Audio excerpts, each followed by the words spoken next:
진짜 아기잖아. 누가 이런 데다 버린 거야? 쓰레기 더미 사이에서 가느다란 울음소리가 들려왔어요. 한 노숙자가 그 소리를 따라갔습니다. 그리고 발견한 버려진 아기. 이 아기의 맑고 깊은 눈동자를 본 순간 노숙자의 온몸에 전율이 흘렀죠.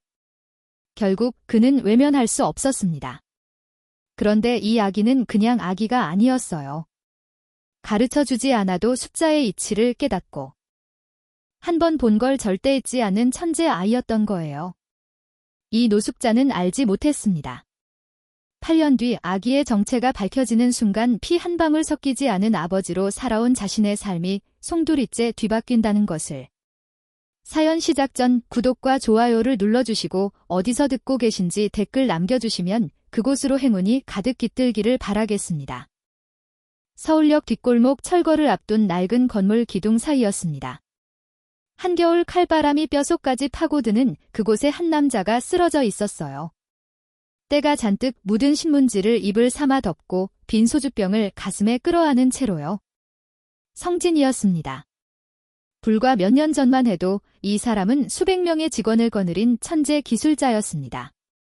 그가 설계한 알고리즘은 업계의 판도를 바꿀 만큼 대단한 것이었죠.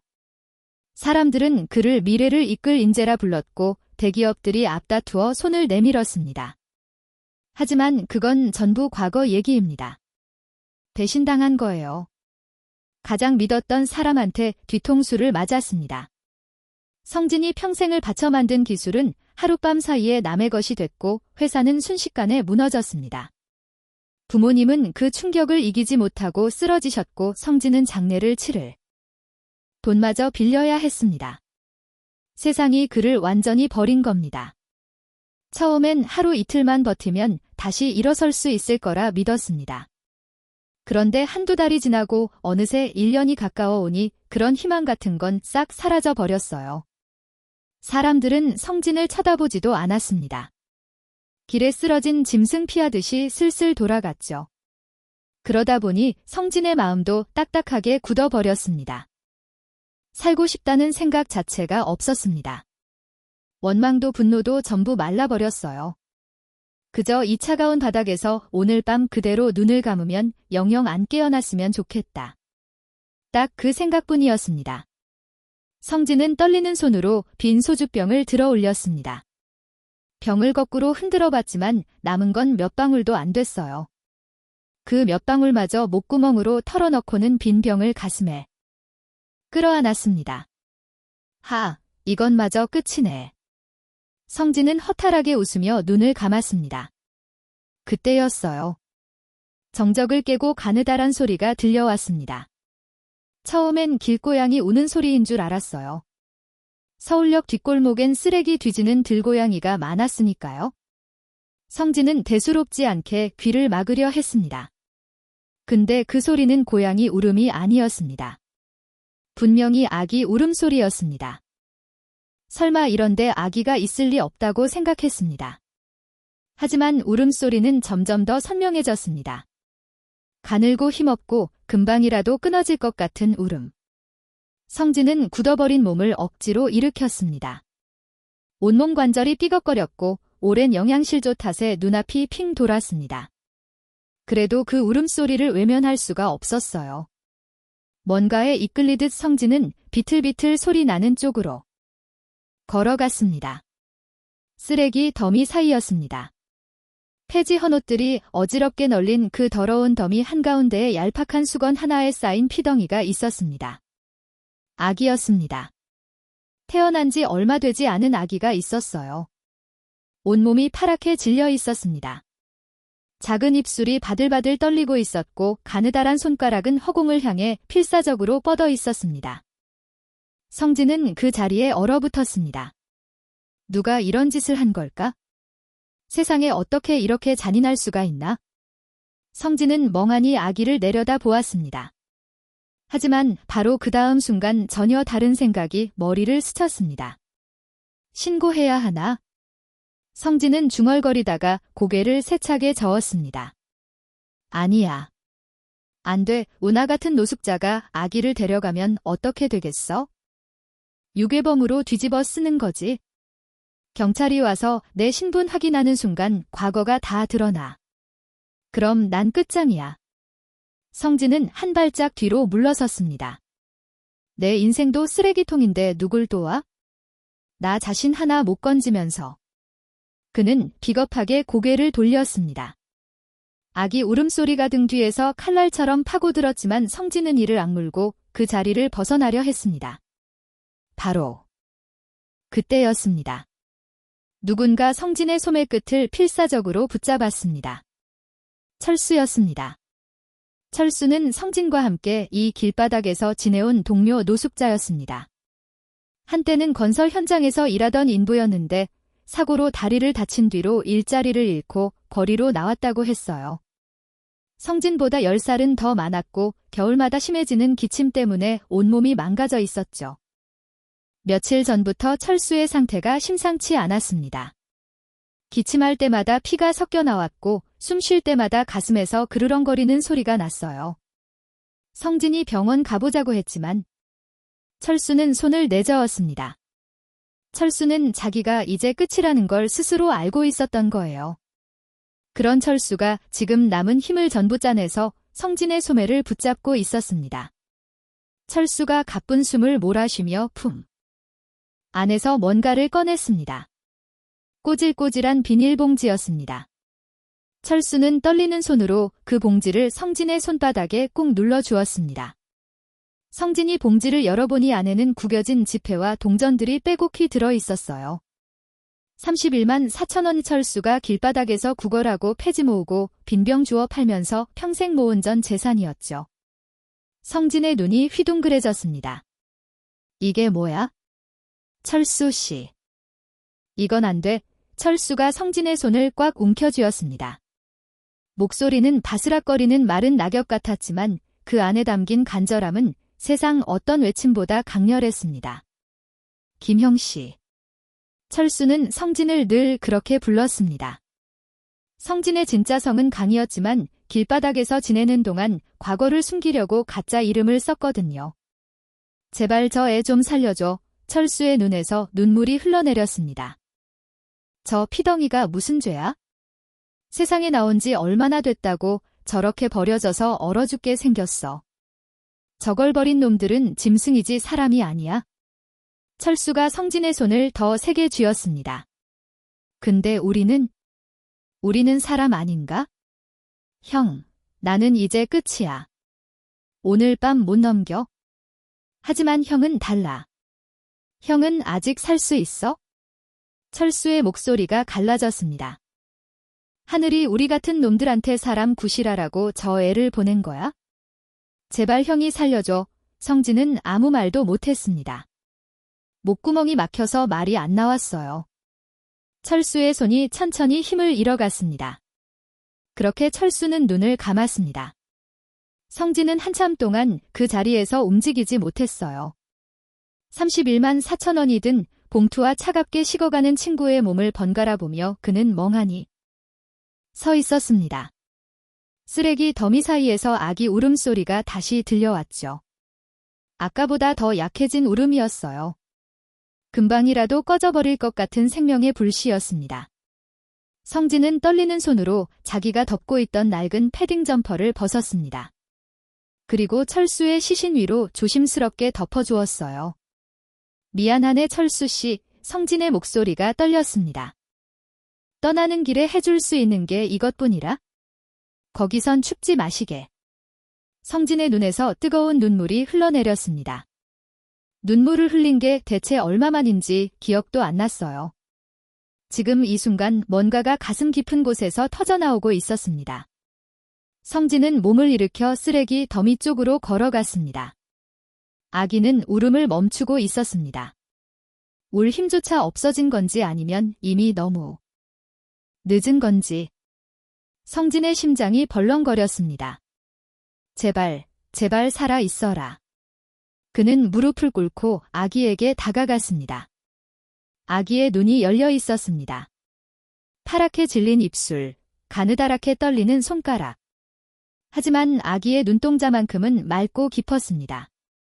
어둠 속에서도 빛나는 별처럼 그 작은 눈이 성진을 똑바로 올려다보고 있었습니다. 성진은 온몸에 전율이 흘렀습니다. 살려달라고, 나를 구해달라고 그 맑은 눈동자가 말하고 있었습니다. 성진은 떨리는 손으로 아기를 품에 안았습니다. 얼음장처럼 차가운 몸이었어요. 성진은 자기 체온이라도 전해주려는 듯 아기를 가슴 깊숙이 끌어안았습니다. 이 아이를 살려야 해. 성진은 중얼거렸습니다. 아니, 이 아이를 살려야 나도 다시 살 수 있어? 성진은 철수가 남긴 31만 4천 원을 품에 넣고 일어섰습니다. 이 돈으로 일단 방부터 구해야 했어요. 이 피덩이를 살리려면 단 한 칸이라도 따뜻한 방이 있어야 했죠. 성진은 아기를 소중히 안고 뛰기 시작했습니다. 서울역 주변 허름한 골목들을 헤매며 가장 싼 방을 찾아다녔습니다. 여관마다 그의 꼴을 보고는 손사래를 쳤어요. 하지만 성진은 포기하지 않았습니다. 마침내 후미진 골목 끝에서 낡은 여인숙을 발견했습니다. 한 달 반값 30만 원의 성진은 철수가 남긴 돈을 내밀었습니다. 주인은 의심스러운 눈으로 성진을 훑어보았지만 현금을 확인하고는 마지못해 열쇠를 건네줬습니다. 좁고 낡은 다락방이었지만 바닥에는 온기가 있었어요. 성진은 조심스럽게 아기를 장판 위에 내려놓았습니다. 그 순간 아기의 작은 손이 움직였습니다. 성진의 색깔 검은 손가락을 향해 뻗더니 꽉 움켜쥐었습니다. 그 힘에 성진은 무너져 내렸습니다. 울음이 터졌습니다.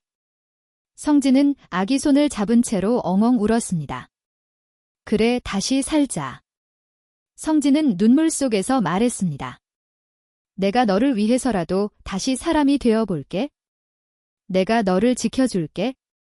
성진은 아기 목에 걸린 것을 발견했습니다. 줄이 끊어진 금목걸이였습니다. 누군가가 아기에게 남긴 유일한 흔적이었어요. 성진은 그 목걸이를 손에 쥐며 굳게 다짐했습니다. 이제 그는 길바닥의 노숙자가 아니었습니다. 이 아이를 지켜내야 할 아버지로 다시 태어난 것입니다. 그날 밤 성진은 한숨도 못 잤습니다. 이 아이를 살리긴 했는데 그 다음은 어떻게 해야 하지? 성진의 머릿속이 복잡해졌습니다. 하지만 가장 먼저 해야 할 일이 있었어요. 이 아이에게 이름을 지어줘야 했습니다. 성진은 창밖을 바라보았습니다. 동이 트기 시작하고 있었습니다. 어둡던 하늘이 조금씩 밝아지면서 푸른 빛이 번져나오고 있었어요. 하늘. 성진의 입에서 절로 그 말이 흘러나왔습니다. 애야, 너는 하늘이다. 철수가 마지막으로 남긴 말이 떠올랐습니다. 하늘이 우리 같은 놈들한테 사람 구실하라고 저 애를 보낸 거야. 그 말처럼 이 아이는 정말로 하늘이 보내준 선물 같았습니다. 며칠 뒤 성진은 아기를 품에 안고 구청을 찾았습니다. 가슴이 두근거렸어요. 입적 창구 앞에 앉았을 때 손이 떨려서 볼펜을 제대로 잡을 수가 없었습니다. 담당 직원이 서류를 내밀며 물었습니다. 아기 아버지 되시는 분 맞죠? 성함이랑 주민번호 적어주시고요. 아기 이름이랑 생년월일도 기재해주세요. 성진은 잠시 망설였습니다. 자신의 진짜 이름을 써야 하나 말아야 한. 김진이라는 이름 석자를 쓰는 순간 과거가 다 드러날 수도 있었어요. 도산한 회사 대표 빚더미에 짓눌려 야반도주한 사람. 그 꼬리표가 다시 붙을 수도 있었습니다. 하지만 성진은 볼펜을 꽉 쥐었습니다. 이 아이에게만큼은 떳떳한 아버지가 되고 싶었어요. 숨어 살고 도망다니는 아버지 말고 당당하게 얼굴을 들고 사는 아버지가 되어주고 싶었습니다. 성진은 또박또박 이름을 적었습니다. 강성진. 그리고 그 옆칸에 아이의 이름을 적어 넣었습니다. 강하늘. 아이 어머니 되시는 분은 어디 계세요? 성진은 고개를 숙였습니다. 저 혼자 키울 겁니다.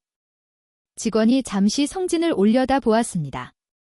때가 낀 옷, 갈라진 손, 며칠째 못 씻은 듯한 얼굴. 어떤 사연이 있는지는 모르겠지만 그래도 아이를 책임지겠다고 나선 아버지의 눈빛만큼은 진지했습니다. 알겠습니다. 미혼부 출생 신고 처리해 드릴게요. 그렇게 서류가 완성되었습니다. 세상은 강성진을 망한 사업가로 기억하겠지만 이번 서류 속에서 그는 그저 신원 미상의 아기를 거둔 평범한 미혼부였습니다. 핏줄 한 방울 섞이지 않았지만 종이 위에 나란히 적힌 두 이름, 강성진과 강하늘. 그렇게 핏줄보다 진한 이름의 인연이 시작된 거예요. 그런데 이 아이, 처음부터 뭔가 달랐습니다. 돌이 되기 전이었어요. 성진이 장난삼아 숫자가 적힌 블록을 보여줬는데 하늘이가 1, 2, 3하고 옹알이를 했습니다. 처음엔 우연이라고 생각했어요. 그런데 다음 날도 똑같았습니다. 설마 이게 되는 거야? 성진이 깜짝 놀라 다른 숫자를 보여줬어요. 하늘이는 틀리지 않고 따라 읽었습니다. 3살 때는 더 놀라운 일이 있었어요. 한 번 가본 길을 절대 안 잊어버렸습니다. 성진이 일부러 다른 길로 가면 아빠, 이쪽 아니야? 아까 저쪽으로 갔잖아 애라고 말했어요. 몇 달 전에 한 번 간 곳도 정확히 기억했습니다. 성진은 소름이 돋았어요. 이건 그냥 똑똑한 정도가 아니었습니다. 하지만 성진은 일부러 모른 척했어요. 괜히 소문나서 이상한 사람들이 아이에게 관심 가지면 안 될 것 같았거든요. 그냥 평범하게 남들처럼 키우고 싶었습니다. 그로부터 몇 년이 더 흘렀습니다. 성진의 삶은 온통 거친 흙먼지와 기름때로 가득했습니다. 낮에는 건설 현장에서 일했어요. 쉴 수가 없었어요. 하루라도 일을 안 하면 그날 저녁 하늘 밥상에 반찬 하나가 줄어드니까요. 성진은 허리가 끊어질 것 같아도 무릎이 욱식거려도 삽을 놓지 않았습니다. 밤에는 고물상에서 또 다른 일을 했습니다. 남들이 버린 가전 제품을 분해해서 쓸만한 부품을 골라내는 일이었어요. 그런 것들을 하나하나 뜯어서 팔만한 부품이 있으면 따로 모아두었습니다. 성진 씨, 오늘도 이렇게 늦게까지 하는 거야? 고물상 사장이 퇴근하면서 물었습니다. 네, 조금만 더 할게요. 내일 아이 학용품 사줘야 해서. 참 자식 키우는 게 쉽지 않지? 그래도 성진 씨처럼 악착같이 하는 아버지 요즘 못 봤어. 사장은 그렇게 말하고 가게 문을 닫았습니다. 성진은 기름때 묻은 손을 바지에 쓱쓱 닦으며 일을 계속했어요. 그래도 성진은 웃었습니다. 퇴근길 시장통에서 하늘이가 좋아하는 붕어빵 한 봉지를 사들고 집으로 달려가면 그 고통도 잠시 잊었거든요. 하늘아, 아빠 왔다. 성진이 문을 열고 들어서면 7살 하늘이가 방에서 뛰어나왔습니다. 아빠, 붕어빵이다. 하늘이는 봉지를 받아들고 한박 웃음을 지었어요. 그 웃음 하나면 하루 종일 쌓인 피로가 싹 풀리는 것 같았습니다. 하늘이는 그런 아빠의 고단함을 모르고 영특하게 자라나 있었어요. 다른 아이들이 장난감 로봇이나 인형을 가지고 놀 때 하늘이는 아빠와 함께 고무를 분해하고 조립하는 놀이를 했습니다. 고장난 라디오를 뜯어서 부품을 살펴보고 멈춰버린 시계를 열어서 톱니바퀴가 어떻게 맞물리는지 들여다보았죠. 아빠, 이건 왜 여기 들어가? 그건 말이야. 저 부품이랑 연결돼서 움직이는 거야? 혼자서는 안 돌아가는데 같이 있으면 돌아가거든. 오, 친구 같은 거네. 혼자 있으면 심심하고 같이 있으면 재밌는 것, 그래? 우리 하늘이가 잘 이해했네. 그런 놀이를 하다 보니 하늘이는 기계를 다루는 감각이 남달랐습니다. 어디가 고장인지 금방 알아챘고 어떻게 고치면 되는지도 척 짚어냈어요. 그 중에서도 하늘이가 제일 좋아하는 장난감이 있었습니다. 아빠가 유일하게 과거에서 챙겨온 때 묻은 가죽 노트였어요. 그 노트에는 복잡한 수식과 미완성 설계도가 빼곡히 적혀 있었습니다. 사실 그건 성진이 잊어버리지 못해 품고 있던 것이었어요. 과거 도산의 원인이 되었던 완성하지 못했던 기술의 흔적. 볼 때마다 가슴이 아팠지만 그래도 버릴 수가 없었습니다. 하늘이는 그 어려운 수식들을 보면서 오히려 재미있어 했어요. 아빠, 이거 뭐야? 그림이야. 응, 뭐 그런 거야? 아빠가 옛날에 끄적였던 거야? 나도 그려도 돼? 그래 그려도 돼 웃겹서 마음대로 그려. 성진은 별 생각 없이 그렇게 허락했습니다. 어차피 쓸모없는 노트라고 생각했으니까요. 하늘이는 형광펜을 들고 노트 옆에 이것저것 그리기 시작했어요. 기차길을 그리듯 삐뚤하게 선을 긋고 동그라미도 그리고 숫자도 적어 넣었습니다. 성진이 하루 일을 마치고 지친 몸을 끌고 들어와 씻고 나오면 하늘이는 늘 그 노트를 펴놓고 뭔가를 끄적이고 있었죠. 하늘아, 그것도 가지고 노는 거야? 응, 재밌어. 이 줄이랑 저 줄이 어디서 만나나 찾는 거야? 기차놀이야, 아빠. 그래, 재밌게 놀아. 성진은 대수롭지 않게 넘겼습니다. 그런데 어느 날 밤이었어요. 성진은 잠이 오지 않아 물을 마시러 일어났다가 식탁 위에 펼쳐진 노트를 발견했습니다. 하늘이가 낙서해놓고 그대로 둔 거였어요. 성진은 별 생각 없이 노트를 집어들었습니다. 그런데 그 순간 온몸이 굳어버렸습니다. 오래전의 기억이 벼락처럼 떠올랐어요. 그때 성진은 어깨를 뒤흔들 신기술을 개발하고 있었습니다. 거의 완성 단계였어요. 그런데 마지막 구간에서 치명적인 결함이 발견됐습니다.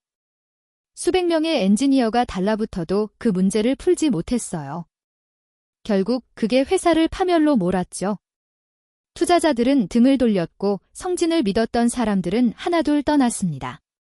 그리고 가장 가까웠던 사람이 배신했고 모든 게 무너졌습니다.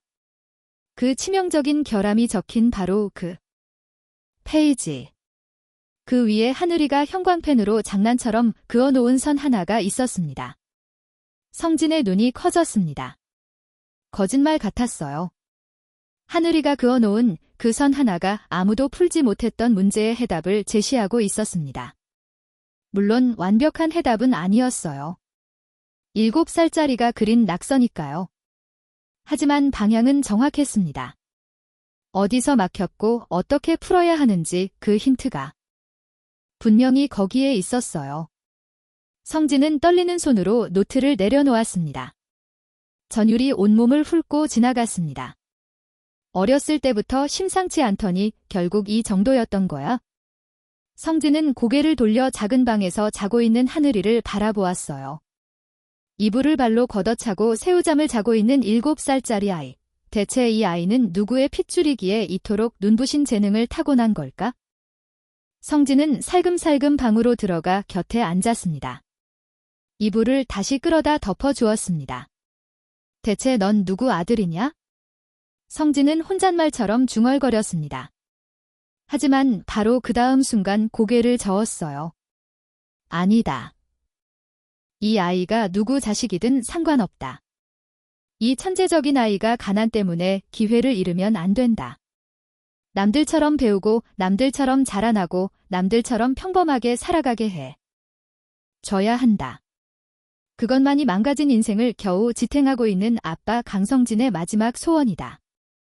성진은 갈라진 손으로 하늘이의 머리카락을 쓸어 넘겨 주었습니다. 하늘아, 아빠가 더 열심히 할게. 내가 원하는 거 다 해줄게. 기다려라.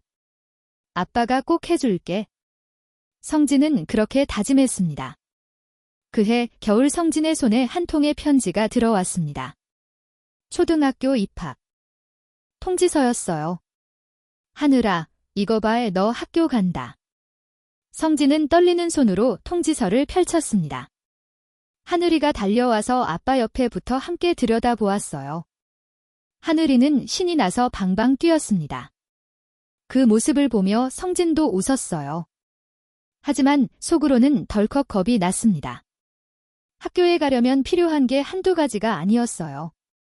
번듯한 주소지가 있어야 했고 아버지의 직업란에 뭔가를 채워 넣어야 했습니다. 일용직 막노동꾼이라고 쓸 수는 없는 노릇이었어요. 그리고 무엇보다 하늘이에게 남부럽지 않은 새 가방과 옷을 사주고 싶었습니다. 성진은 밤새 고민했습니다. 좀 더 안정적인 직장이 필요했습니다. 며칠 동안 발품을 팔아 여러 곳을 알아봤습니다. 하지만 쉽지 않았어요. 대부분의 회사에서는 이력서와 경력 증명서, 신분 확인을 요구했거든요. 과거를 숨기고 있는 성진에게는 그게 부담이었습니다. 그러던 중 서울 외곽의 대형 물류창고에서 관리직을 구한다는 소식을 들었어요. 대규모 물류창고다 보니 사람이 많이 필요했고 일손이 부족해서 경력이나 신원을 꼼꼼히 따지지 않는다고 했어요. 성진은 면접을 보러 갔습니다. 창고 관리자가 성진을 위아래로 훑어보며 물었습니다. 전에 뭐 하셨어요? 성진은 잠시 망설였습니다. 진실을 말할 수는 없었어요. 그냥 여기저기서 일했습니다. 건설 현장도 다녔고 고물상에서도 일했고요. 체력은 괜찮아요. 여기 밤새 일해야 할 때도 많아요. 괜찮습니다. 힘든 일은 익숙해요. 관리자는 고개를 끄덕였습니다. 좋아요. 내일부터 나오세요. 그렇게 성진은 물류창고에 취직했습니다. 그곳에서 성진은 그저 묵묵히 일하는 강씨로 불렸어요. 과거에 화려했던 경력은 완전히 묻어두었습니다. 천재 기술자였다는 것도 수백 명의 직원을 거느렸다는 것도 아무도 몰랐어요. 성진은 그저 기계를 닫고 짐을 나르고 컨베이어 벨트가 잘 돌아가는지 점검하는 평범한 관리 직원이었습니다. 강씨, 이쪽 좀 도와줘요. 성진은 불려가는 대로 뛰어다니며 일했어요. 밤낮 없이 일했습니다. 하늘이의 입학식 날 번듯한 아빠로 서고 싶었으니까요. 그렇게 8살이 된 하늘이의 입학식까지 한 달 남짓 남은 어느 날 밤이었습니다. 성진은 야간 근무 중이었어요. 쩌근거리는 컨베이어 벨트가 돌아가는 소리와 지게차 엔진 소리로 시끄러웠습니다. 수만 개의 물건들이 벨트 위를 흘러가고 있었죠. 그때였어요. 갑자기 굉음이 울려 퍼졌습니다. 쾅 하는 소리와 함께 창고 전체가 흔들리는 것 같았어요. 컨베이어 벨트가 멈췄습니다. 조명이 깜빡거렸고 제어판에서 붉은 경고등이 미친 듯이 전멸했습니다. 뭐야? 무슨 일이야? 사람들이 소리치며 뛰어다니기 시작했습니다.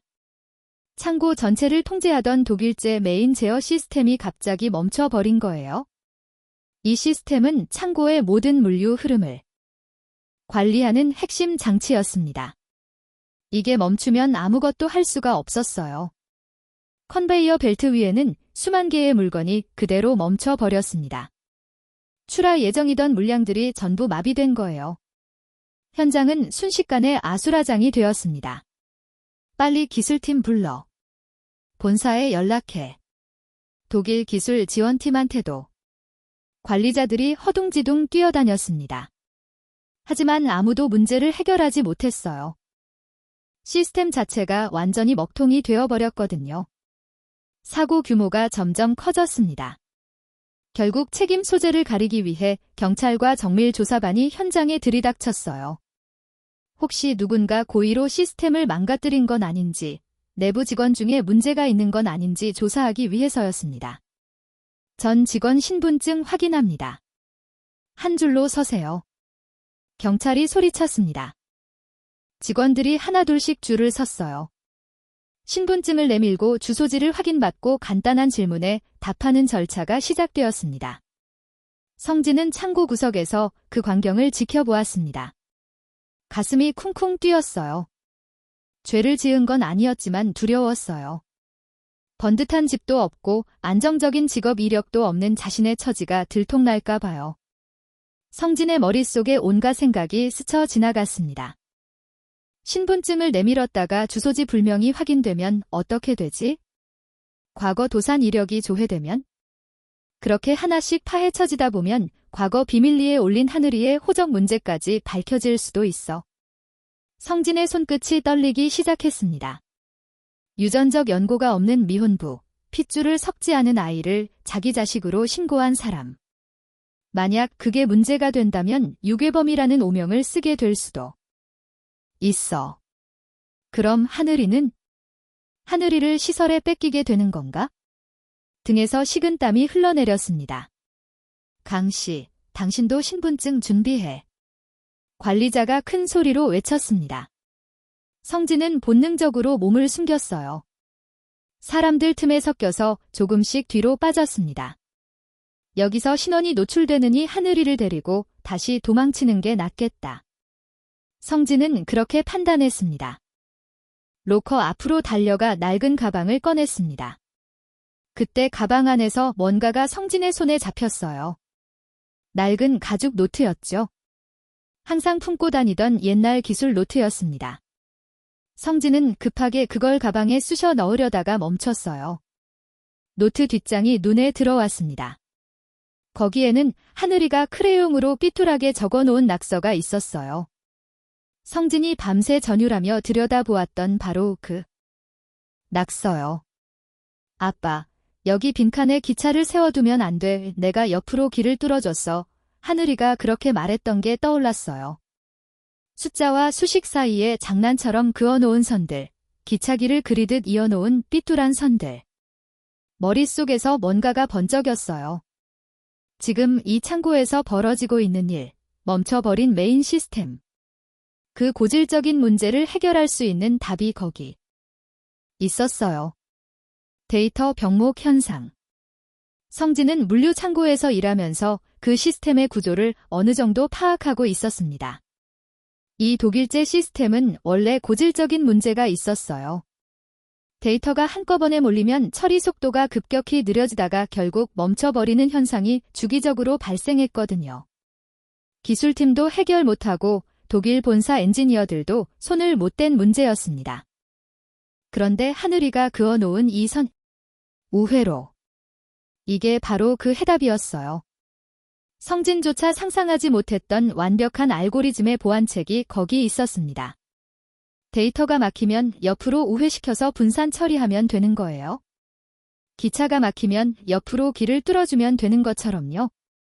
멀리서 경찰의 목소리가 점점 가까워지고 있었습니다. 저쪽은 다 확인했어? 아직이요. 지금 가고 있습니다. 성진은 갈림길에 섰습니다. 지금 도망치면 하늘이와 함께 다시 길바닥으로 돌아가야 했어요. 또다시 떠돌며 숨어 살아야 했습니다. 하늘이의 입학식도 물거품이 될 거예요. 하지만 이 낙서를 시스템에 입력한다면 성진은 심장이 미친 듯이 뛰는 걸 느꼈습니다. 이 지긋지긋한 강씨 생활을 끝낼 수 있을지도 몰라. 하늘이에게 당당한 아빠가 될 수 있을지도 몰라. 더 이상 숨어 살지 않아도 되는 거야? 성진은 가방을 내려놓았습니다.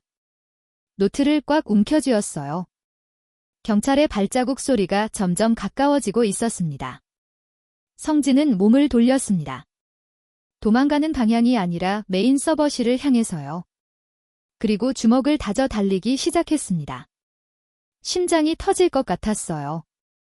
뒤에서 경찰들의 발자국 소리가 울려 퍼지고 있었습니다.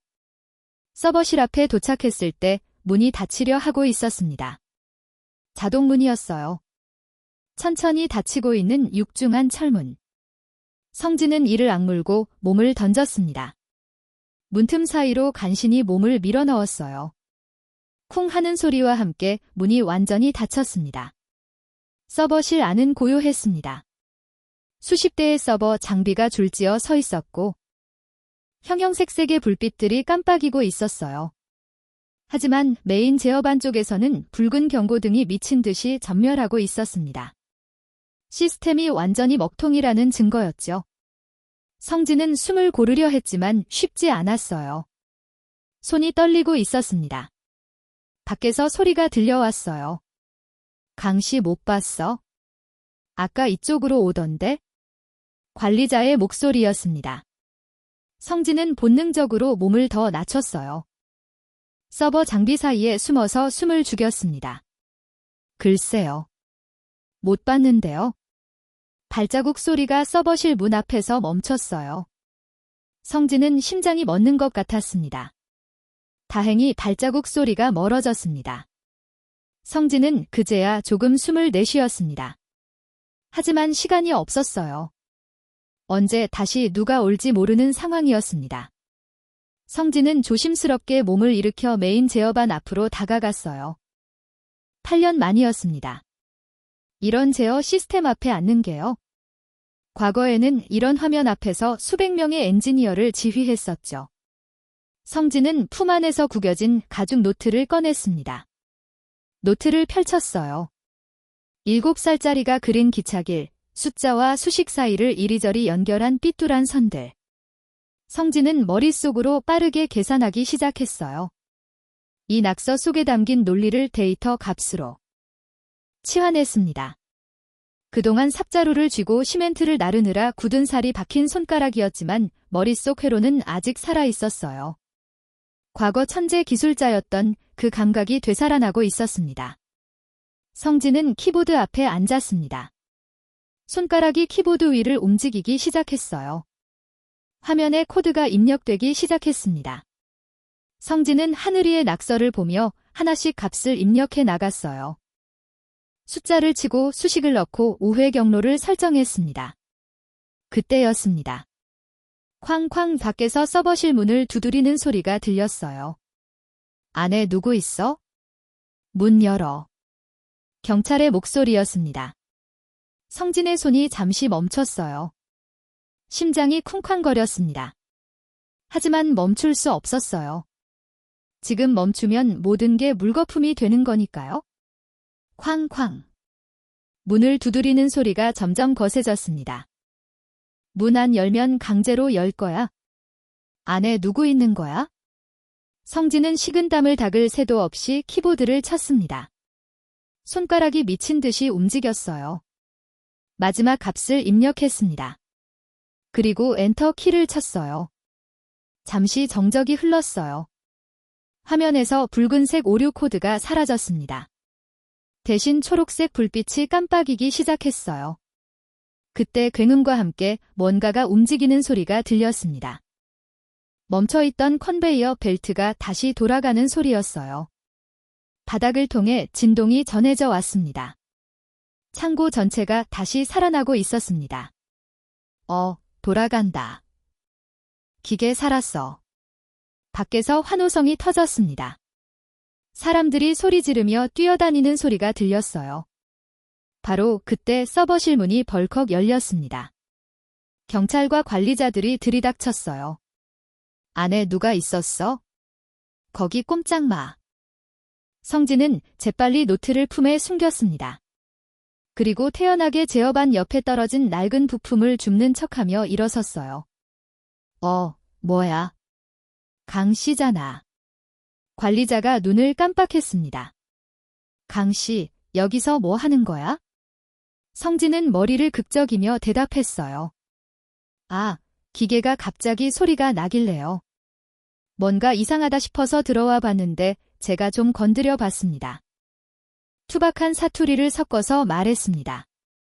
최대한 평범한 막노동꾼처럼 보이려고요. 경찰이 의심스러운 눈으로 성진을 바라보았습니다. 이 사람이 고쳤다고? 진짜. 관리자가 재부팅된 화면을 확인했어요. 시스템이 정상적으로 돌아가고 있었습니다. 사람들이 웅성거렸습니다. 성진은 그냥 어깨를 으쓱했어요. 저도 모르겠어요. 운이 좋았나 봐요. 이 사건은 기적이라고 불렸습니다. 독일 기술진도 포기했던 시스템을 이름 없는 막노동꾼 강 씨가 살려냈다는 소문이 삽시간에 퍼졌어요. 물류회사 본사에까지 그 소식이 전해졌습니다. 며칠 뒤 물류회사의 회장이 직접 창고를 찾아왔습니다. 성진은 평소처럼 작업복을 입고 짐을 나르고 있었어요. 그때 관리자가 달려와서 말했습니다. 대체 뭐야? 회장님이 오셨어. 빨리 와봐의 성진은 어리둥절한 채로 관리자를 따라갔어요. 창고 한쪽에 검은 양복을 입은 사람들이 서 있었습니다. 그 가운데 백발의 노신사가 있었어요. 물류회사의 회장이었습니다. 회장은 성진을 보자마자 다가와 거친 손을 덥석 잡았어요. 자네가 강 씨인가? 네. 예, 그렇습니다. 성진은 당황해서 제대로 대답도 못했습니다. 내가 소문 들었네? 독일 기술팀도 못 고친 걸 자네가 고쳤다면서. 그게 그냥 운이 좋았습니다. 운. 겸손하군. 나도 얼마나 이 업계에 있었지만 저 시스템 고칠 수 있는 사람은 전 세계에 몇 명 안 돼. 그런데 우리 창고에서 집 나르던 사람이 그걸 해냈다. 이건 운이 아니야. 실력이지. 회장이 성진의 손을 더 꽉 쥐었습니다. 강 씨. 당신 같은 인재가 왜 여기서 이러고 있었나? 정식으로 우리 기술 고문을 맡아주게. 대우는 확실히 해줄 테니까. 성진은 순간 말문이 막혔어요. 기술 고문이라고요? 갑자기 그런 자리를 제안받을 줄은 몰랐습니다. 솔직히 두려웠어요. 기술 고문 자리를 맡으면 이력서도 내야 하고 과거도 밝혀야 할 것 같았거든요. 그러다가 도산했던 일이나 하늘이의 호적 문제가 드러나면 어떡하지? 성진은 망설였습니다. 하지만 그때 하늘이의 얼굴이 떠올랐어요. 입학식 날 새 가방을 메고 학교에 가는 하늘이, 그 옆에 번듯한 아빠가 서 있는 모습. 더 이상 숨어 살지 않고 당당하게 직업란에 기술 고문이라고 적을 수 있는 아빠. 성진은 고개를 들었습니다. 감사합니다. 열심히 하겠습니다. 그렇게 성진은 물류회사의 정식 기술 고문이 되었습니다. 첫 월급을 받은 날 성진은 퇴근하자마자 시내로 나갔어요. 백화점에 들어갔습니다. 아동복 매장 앞에서 한참을 서성거렸어요. 예전에는 감히 들어갈 엄두도 못 냈던 곳이었죠. 성진은 파란색 책가방을 골랐습니다. 하늘이가 그토록 갖고 싶어 하던 거였어요. 성진은 가방 옆에 빳빳한 새 옷도 골랐습니다. 흰 셔츠, 검은 바지, 단정한 조끼. 입학식 날 입으면 딱 좋을 옷이었어요. 그리고 무엇보다 성진은 전자제품 매장으로 향했습니다. 최신형 컴퓨터 한 대를 샀어요. 지금까지 하늘이는 고물상에서 주워온 구식 기계들만 가지고 놀았거든요. 화면이 반쯤 나간 모니터, 키보드가 망가진 본체, 그런 것들이요. 하지만 이제는 달랐습니다. 제대로 된 컴퓨터를 사줄 수 있었어요. 집에 돌아왔을 때 하늘이는 아직 깨어 있었습니다. 아빠, 오늘 늦었네. 응, 아빠가 선물 사왔어. 성진은 봉지를 하나씩 열어 보여주었어요. 짜잔. 파란색 가방이야. 하늘이의 눈이 휘둥그레졌습니다. 이거 내가 갖고 싶었던 거잖아. 아빠 진짜? 그럼 진짜지. 이것도 봐. 성진은 옷을 꺼내 보여주었어요. 우와. 옷도 샀어. 아빠. 하늘이가 방방 뛰었습니다. 그리고 이것도.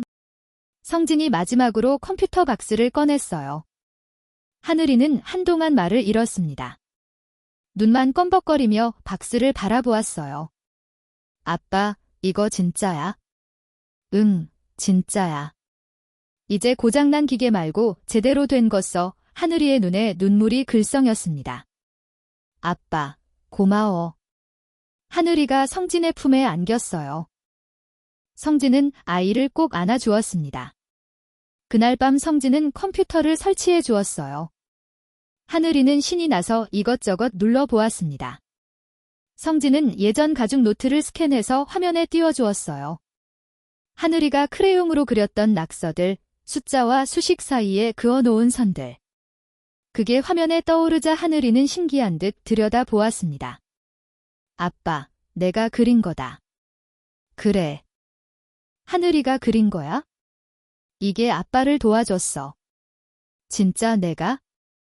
응, 하늘이 덕분에 아빠가 좋은 일 생겼어. 하늘이는 좋아서씩 웃었어요. 그리고 작은 손가락으로 키보드를 두드리기 시작했습니다. 아직 뭘 하는 건지는 모르겠지만 뭔가를 입력해보려고 시도하는 모습이었어요. 성진은 그 모습을 바라보며 눈물이 핑 돌았습니다. 비로소 느꼈어요. 가난의 냄새를 지우고 평범한 아빠로서 누리는 행복을 꿈꿔왔던 그 순간이 드디어 온 거였습니다. 하지만 성진은 알지 못했습니다.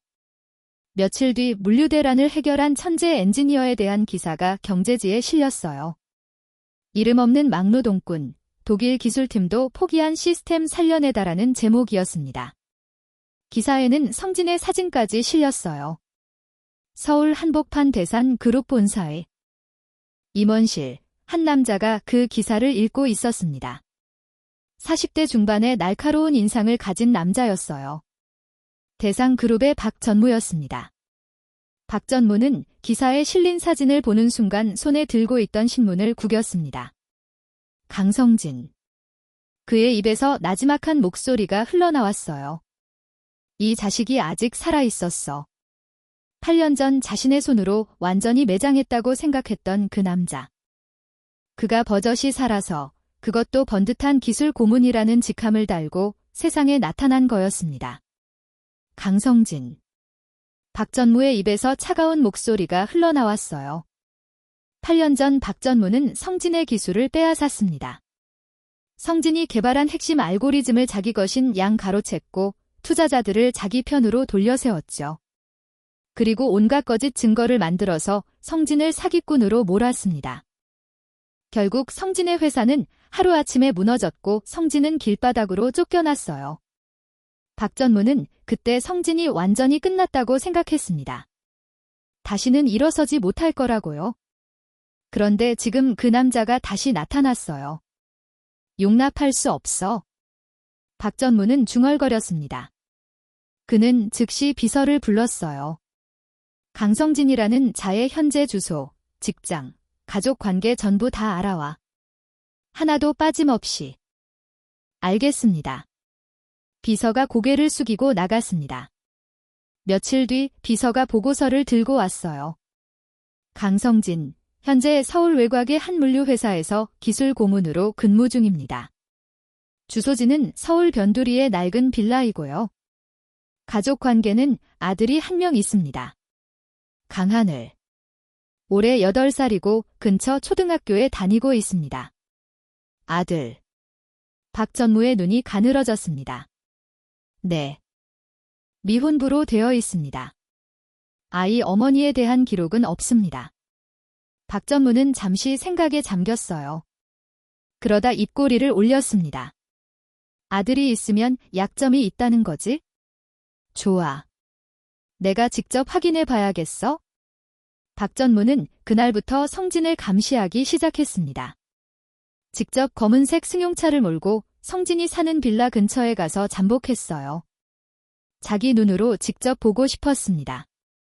성진이 어떻게 사는지, 어떤 약점이 있는지 확인하고 싶었죠. 성진은 아침 일찍 집을 나섰습니다. 출근하는 모습이었어요. 낡은 가방을 메고 허름한 옷을 입고 버스 정류장으로 향했죠. 박전무는 그 모습을 보며 비웃었습니다. 꼴 좋다. 기술 고문이라면서 저 모양이야. 그렇게 지켜보던 며칠 후 오후였습니다. 박전무는 평소처럼 차 안에서 빌라를 지켜보고 있었어요. 성진이 웬일로 일찍 퇴근해서 집으로 들어가고 있었죠. 그때 골목 저편에서 한 아이가 뛰어오는 게 보였어요. 학교를 마친 아이였습니다. 파란색 책가방을 메고 깔끔한 새 옷을 입고 달려오고 있었죠. 아빠. 아이가 큰 소리로 외쳤습니다. 성진이 뒤를 돌아보았어요. 그리고 환하게 웃으며 팔을 벌렸습니다. 하늘아. 아이가 성진의 품으로 뛰어들었어요.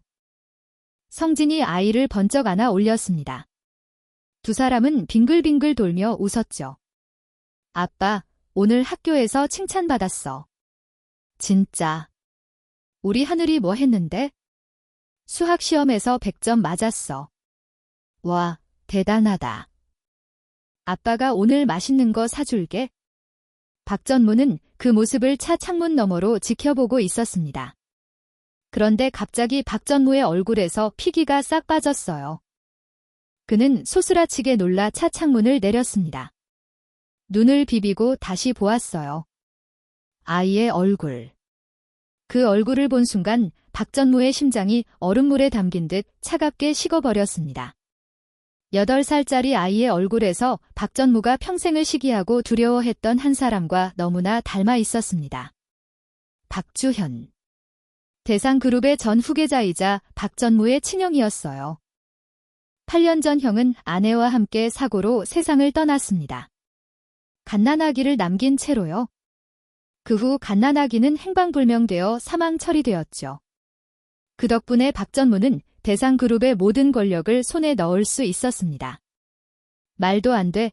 박전무의 입에서 신음 같은 소리가 흘러나왔습니다. 저 얼굴이 왜 저기 있어? 형이 다시 살아 돌아온 것 같았어요. 박전무는 전신에 소름이 돋았습니다. 손이 떨리기 시작했어요. 저게 설마... 박전무의 머릿속에 불길한 생각이 스쳤습니다. 8년 전 사망 처리한 그 아이가 죽지 않았다면? 만약 누군가가 그 아이를 데려다 키웠다면? 박전무의 얼굴이 새하얗게 질렸습니다. 안 돼, 얘 그럴 리 없어. 그 애는 죽었어. 분명히 죽었다고 했잖아. 하지만 눈앞에 있는 저 아이의 얼굴은 거짓말을 하지 않았어요. 형의 어린 시절 사진과 한치의 오차도 없이 똑같았습니다. 박전무는 비서를 불렀습니다. 저 아이의 유전자 검사를 해야 해, 당장. 네. 유전자 검사요? 몰래 해야 해. 저 아이한테서 뭐라도 가져와. 머리카락이든 침이든 뭐든 좋아. 절대 들키면 안 돼. 비서는 어리둥절했지만 고개를 끄덕였습니다. 다음날 비서는 하늘이가 다니는 학교 근처에서 잠복했어요. 점심시간이 되자 아이들이 운동장으로 쏟아져 나왔습니다. 하늘이도 친구들과 함께 뛰어놀고 있었죠. 비서는 멀리서 지켜보다가 기회를 노렸어요. 잠시 후 하늘이가 손수건을 꺼내 땀을 닦았습니다. 그리고 친구들과 술래잡기를 하다가 그 손수건을 바닥에 떨어뜨렸어요. 이름표가 달린 손수건이었습니다. 강하늘이라고 적혀 있었죠. 하늘이는 손수건을 떨어뜨린 줄도 모르고 친구들과 뛰어갔습니다. 비서는 재빨리 다가가서 그 손수건을 주었어요. 그리고 아무 일도 없었던 것처럼 그 자리를 떠났습니다. 사흘 뒤 박전무의 책상 위에 유전자 검사 결과지가 놓였습니다. 박전무는 떨리는 손으로 봉투를 뜯었어요. 결과지를 펼쳐들었습니다. 강하늘과 고 박주현의 유전적 일치율 99.9%. 박전무의 손에서 종이가 바스락거렸습니다. 의심의 여지가 없었어요. 저 아이는 죽은 줄 알았던 형의 아들이었습니다. 대상그룹의 진짜 주인, 박전무가 가로챈 모든 부와 권력을 단숨에 되찾아갈 수 있는 적통 후계자. 박희겸. 그게 저 아이의 진짜 이름이었습니다.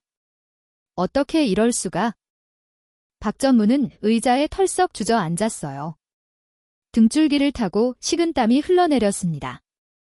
8년 전의 일이 머릿속을 스쳐 지나갔어요.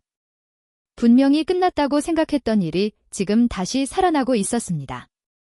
8년 동안 형의 아들이 살아 있었다는 거야? 그리고 그걸 강성진이 키우고 있었다고? 박전무의 머릿속이 빠르게 돌아가기 시작했습니다. 강성진은 분명 알고 있을 거야. 저 아이가 누구인지, 어떤 가치가 있는지. 8년 동안 키우면서 복수의 칼날을 갈고 있었던 게 틀림없어. 나를 무너뜨리기 위해서. 박전무의 눈에 광기가 서렸습니다. 가만 안 둬, 절대 가만 안 둬.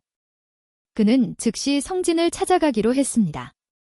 그날 저녁 박전무는 성진이 사는 빌라 앞에 나타났어요. 성진은 막 퇴근해서 집으로 들어가려던 참이었습니다. 그때 검은 승용차가 앞을 가로막았어요.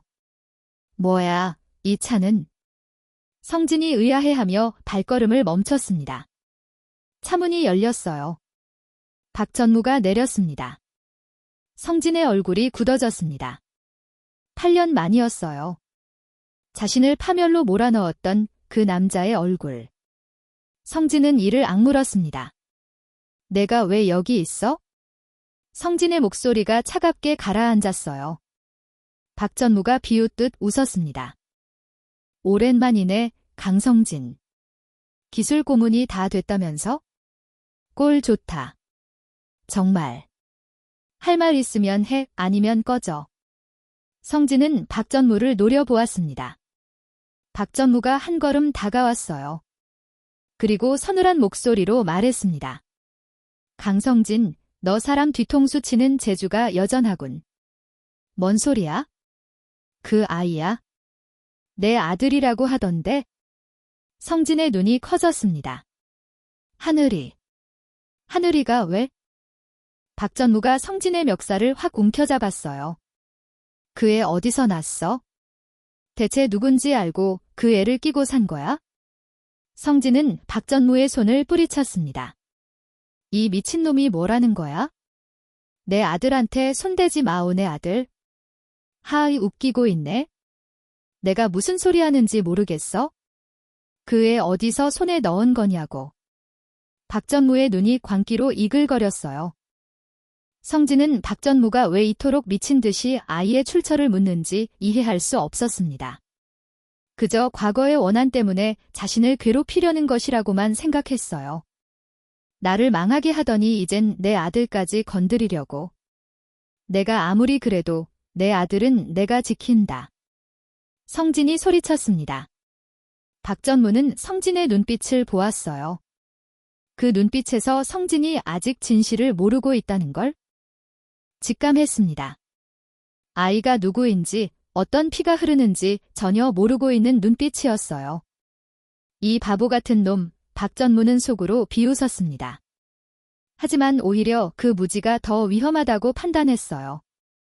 성진이 진실을 알게 되면 더 큰 문제가 생길 테니까요. 박 전무는 한 발짝 물러섰습니다. 좋아. 두고 보자. 이번엔 내가 다시는 못 일어나게 해주마. 박 전무가 차에 오르며 말했어요. 그리고 창문을 내리고 마지막으로 한마디를 던졌습니다. 그 애 잘 지켜봐. 내 손에서 빼앗기 전까지는. 차가 떠났습니다. 성진은 한동안 그 자리에서 서 있었어요. 심장이 두근거렸습니다. 성진은 주먹을 꽉 쥐었습니다. 누가 건드리든 내 아들은 내가 지킨다. 성진은 하늘이가 재벌가의 핏줄이라는 사실을 꿈에도 몰랐어요. 그저 자식을 지켜야 한다는 아비의 본능 하나로 박 전무에게 맞설 준비를 하고 있었습니다. 한편 차 안에서 박 전무는 새로운 계획을 세우고 있었어요. 이제 목표는 단순히 성진을 파멸시키는 게 아니었습니다. 아이를 빼앗아야 했어요. 박 전무의 입가에 차가운 미소가 번졌습니다. 강성진, 내 인생은 이번이 마지막이야. 박 전무가 떠난 뒤 성진은 며칠 동안 불안한 나날을 보냈습니다. 그래도 일상은 계속됐어요. 아침에 하늘이를 학교에 보내고 회사에 출근하고 저녁에 퇴근해서 밥을 해먹이고 그렇게 평범한 하루하루가 이어졌죠. 그날도 그랬습니다. 저녁 6시쯤이었어요. 성진은 부엌에서 된장찌개를 끓이고 있었습니다. 하늘이는 거실에서 숙제를 하고 있었죠. 아빠, 오늘 된장찌개야? 하늘이가 부엌을 기웃거리며 물었습니다. 응, 하늘이가 좋아하잖아. 두부도 넣었어. 와, 맛있겠다. 하늘이가 환하게 웃었어요. 성진도 따라 웃었습니다. 이런 순간이 행복이었어요. 그때였어요. 쿵쿵. 갑자기 현관문을 세게 두드리는 소리가 들렸습니다. 성진은 고개를 갸웃거렸어요. 이 시간에 누가 온 거지? 택배도 아닐 텐데. 누구세요? 성진이 물었지만 대답이 없었습니다. 대신 문 두드리는 소리만 더 거세졌어요. 쿵쿵. 성진이 앞치마를 턴 채로 현관으로 갔습니다. 문을 열었어요. 그 순간 성진의 눈이 휘둥그레졌습니다. 경찰이었어요. 제복을 입은 경찰관 5명이 문 앞에 서 있었습니다. 그 뒤로 양복을 입은 사람들도 보였어요. 강성진 씨, 맞습니까? 선두에 선 경찰관이 물었습니다. 네, 맞는데요. 무슨 일이시죠? 성진은 어리둥절한 채로 대답했어요. 경찰관이 수갑을 꺼내 들었습니다. 강성진 씨, 당신을 영아약취 및 유인 혐의로 긴급 체포합니다. 당신은 묵비권을 행사할 수 있으며 변호인의 조력을 받을 권리가 있습니다. 네. 영아약취. 그게 무슨 소리예요? 성진은 믿을 수 없다는 표정으로 물었어요. 경찰관들이 안으로 들이닥쳤습니다. 성진의 팔을 잡고 뒤로 꺾었어요. 차가운 수갑이 손목에 채워졌습니다. 아빠. 하늘이가 거실에서 뛰어나왔어요. 아빠가 수갑에 채워지는 모습을 보고 눈이 휘둥그레졌습니다. 아빠. 아빠 왜 그래? 저 아저씨들 누구야? 하늘이가 울음을 터뜨리며 성진에게 달려왔어요. 하늘아, 괜찮아, 괜찮아. 아빠 금방 올게. 성진이 다급하게 말했지만 경찰들이 성진을 끌고 나가기 시작했습니다. 아빠. 아빠 가지 마. 하늘이가 울부짖으며 성진의 옷자락을 붙잡았어요.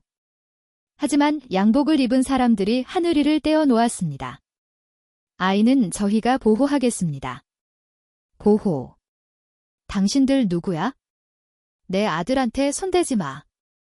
성진이 소리쳤지만 소용없었어요. 경찰들이 성진을 억지로 끌고 나갔습니다. 아빠. 아빠. 하늘이의 울음소리가 복도에 울려 퍼졌습니다. 성진은 끌려가면서도 계속 뒤를 돌아보았어요. 하늘이가 낯선 사람들에게 둘러싸여 울고 있는 모습이 눈에 박혔습니다. 하늘아, 아빠 금방 갈게. 걱정하지 마. 그게 성진이 하늘이에게 한 마지막 말이었습니다. 경찰서로 끌려간 성진은 밤새 조사를 받았어요. 취조실 불빛 아래에서 성진은 같은 말을 수십 번 반복했습니다. 그 아이는 제가 8년 전에 서울역 근처에서 발견한 아이입니다. 쓰레기 더미에 버려져 있었어요. 얼어 죽어가고 있길래 제가 구했습니다. 그게 다예요. 하지만 취조관들은 믿지 않았어요. 강성진 씨, 거짓말해봐야 소용없습니다. 당신이 데려간 아이가 대상그룹 후계자라는 증거가 나왔어요. 유전자 검사 결과도 있고요. 대상그룹 후계자? 무슨 소리예요? 저는 그런 거 몰라요? 모른다고요? 8년 동안 키우면서 몰랐다고요? 진짜 몰랐어요. 그냥 버려진 아기를 구한 거라고요? 성진이 아무리 항변해도 취조관들은 고개를 저었습니다. 다음 날 성진은 유치장에 수감되었어요. 차가운 콘크리트 바닥, 철창으로 막힌 좁은 공간. 성진은 구석에 주저앉아 멍하니 천장을 바라보았습니다. 대체 무슨 일이 벌어지고 있는 건지 머릿속이 하얗게 하얘졌어요. 며칠 뒤 국선 변호사가 찾아왔습니다. 중년의 남자였어요. 서류 뭉치를 들고 접견실에 앉았습니다. 표정이 어두웠어요. 강성진 씨, 저는 국선 변호인으로 배정된 김 변호사입니다. 변호사님, 저 좀 살려주세요. 저는 아무 죄도 안 지었어요. 성진이 간절하게 말했습니다. 변호사는 한숨을 쉬었어요. 강성진 씨, 솔직히 말씀드리겠습니다. 상황이 절망적입니다. 네. 이건 일반적인 실종 아동 사건이 아닙니다. 상대가 대상그룹이에요. 그쪽에서 국내 최대 로펌을 대동해서 고소를 넣었습니다. 증거도 철저하게 준비해왔고요. 변호사가 서류를 펼쳐 보여주었어요. 8년 전 사고 당시 사망 처리되었던 대상그룹의 후계자, 이겸군의 유전자가 당신의 아들 강하늘과 일치한다는 검사 결과가 나왔습니다. 성진은 귀를 의심했습니다. 8년 전. 저기가 누구예요? 대상그룹 전 회장의 손자이자 유일한 적통 후계자입니다. 8년 전 부모와 함께 사고를 당해 사망 처리됐었는데 그 아이가 바로 당신이 키운 강하늘이라는 겁니다. 성진은 머리가 하얗게 하얘졌어요. 재벌집 자식이라고요? 하늘이가? 네, 이건 단순한 양육이 아니라 재벌가 상속자를 유괴한 중범죄로 다뤄지고 있습니다. 말도 안 돼. 성진이 벌떡 일어났어요. 하늘이는 제가 직접 거둔 아이예요. 서울역 쓰레기 더미에서 얼어 죽어가던 피덩이를 제가 내 온기로 살려냈단 말입니다. 아무도 안 돌봐주는 아이를 제가 8년 동안 키웠어요. 성진이 철창을 붙잡고 절규했습니다. 변호사는 안타까운 표정으로 고개를 저었어요. 그 사정은 알겠습니다. 하지만 법적으로는 상황이 다릅니다. 박 전무 측에서는 당신이 아이의 신분을 알고 전략적으로 유괴했다고 주장하고 있어요. 대상그룹의 원한을 품고 후계자를 납치해 신분을 세탁했다는 거죠. 그건 거짓말이에요. 저는 그 아이가 누군지 전혀 몰랐어요. 증명하기 어렵습니다. 객관적인 증거가 없으니까요. 성진은 무릎에 힘이 빠져 주저앉았어요. 그리고 하나 더 알려드릴 게 있습니다. 변호사가 조심스럽게 말했습니다. 이미 아이는 친권 회복 절차를 통해 대상 그룹 측으로 넘어갔습니다. 지금 재벌가 저택에 있어요. 성진의 눈이 휘둥그레졌습니다. 하늘이를 빼앗겼다고요? 법적으로는 본래의 보호자에게 돌려보낸 것입니다. 당신에게는 친권이 없으니까요. 성진은 그 자리에서 무너져 내렸어요. 가슴 깊은 곳에서 비명 같은 울음이 터져 나왔습니다. 하늘아. 성진은 바닥에 쓰러진 채 오열했어요. 8년이었습니다. 8년 동안 먹이고 입히고 재우고 안아주고 아플 때 밤새 곁을 지키고 웃을 때 함께 웃고 울 때 눈물을 닦아주었던 8년. 그 8년이 한순간에 무너져 내렸습니다. 변호사가 떠난 뒤 성진은 유치장 구석에 웅크린 채 밤새 울었어요. 머릿속이 복잡했습니다. 하늘이가 재벌가의 핏줄이라는 사실도 충격이었지만 더 충격적인 건 다른 거였어요. 그 재벌가가 대상그룹이라는 것, 8년 전 성진의 기술을 빼앗고 회사를 무너뜨리고 부모님을 죽음으로 몰아넣었던 그 원수의 집안. 성진은 이를 악물었습니다. 그 원수의 집안 핏줄을. 나는 그것도 모른 채 8년 동안 내 목숨보다 아끼며 키워왔던 거야. 아이를 향한 그 절절했던 사랑이 법전 앞에서는 잔인한 범죄로 기록되고 있었습니다. 세상에 이렇게 잔인한 아이러니가 또 있을까요? 성진은 유치장 천장을 바라보며 중얼거렸어요. 박전무, 그 악마 같은 놈이 결국 내 인생을 2번 죽이는구나. 8년 전에는 기술과 회사와 부모님을 빼앗았고 지금은 아들까지 빼앗갔습니다. 하지만 성진을 진짜로 미치게 하는 건 따로 있었어요. 하늘이었습니다. 지금 이 순간 하늘이는 어디서 뭘 하고 있을까? 낯선 저택에서 낯선 사람들에게 둘렀어요. 아빠를 찾으며 울고 있을 거예요. 공포에 떨면서 방구석에 웅크리고 있을지도 몰라요. 그 생각을 하니까 심장이 갈기갈기 찢겨 나가는 것 같았습니다. 하늘아, 아빠가 꼭 데리러 갈게. 조금만 기다려. 아빠가 꼭 갈게.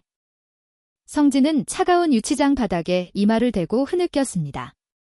원수의 자식이었다는 진실보다 지금 이 순간 아빠를 기다리고 있을 하늘이의 얼굴이 떠올라 견딜 수가 없었어요. 피 한 방울 섞이지 않았지만 하늘이는 성진의 아들이었습니다. 그 사실만큼은 절대로 변하지 않았어요.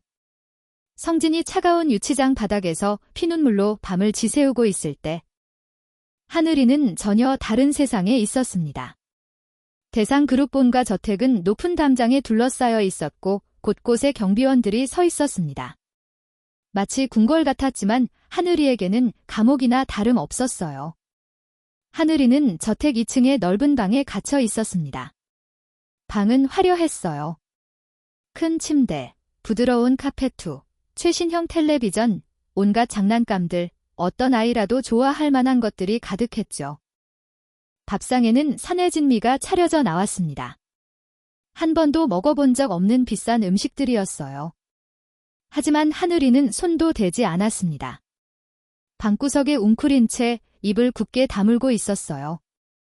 눈은 충혈되어 있었고 볼에는 마른 눈물 자국이 남아 있었습니다. 아빠. 하늘이는 혼잣말처럼 중얼거렸습니다.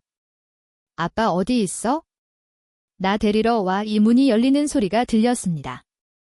하늘이가 고개를 들었어요. 검은 양복을 입은 남자가 들어오고 있었습니다. 박 전무였어요. 박 전무는 부드러운 미소를 지으며 하늘이에게 다가왔습니다. 마치 인자한 숙부처럼 보이려고 애쓰는 표정이었어요. 이겸아. 박전무가 하늘이를 불렀습니다. 하늘이는 대답하지 않았어요. 그 이름이 자기 이름이라는 것도 받아들이기 싫었습니다. 밥을 안 먹었다면서? 맛없어. 다른 거 시켜줄까?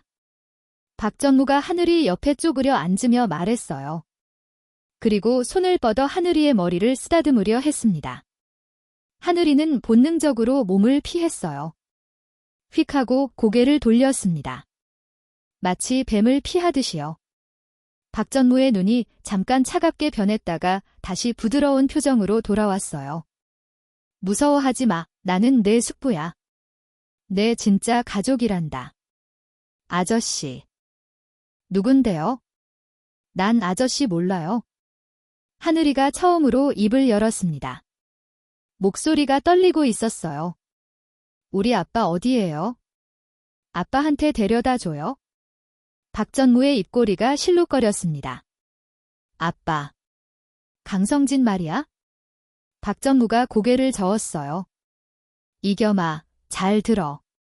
저 강성진이라는 자는 내 진짜 아빠가 아니야? 내 부모님을 죽게 만들고 너를 납치한 원수란다. 거짓말. 하늘이가 소리쳤습니다. 우리 아빠는 나쁜 사람 아니야?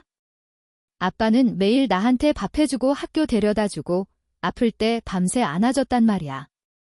하늘이의 눈에서 눈물이 터져 나왔어요. 아빠가 나쁜 사람일 리 없어. 거짓말하지 마. 박전무는 한숨을 쉬며 일어섰습니다. 아직은 모르겠지? 시간이 지나면 알게 될 거야. 박전무가 방을 나갔어요. 문이 닫히는 소리가 들렸습니다. 하늘이는 그 자리에서 한참을 울었습니다.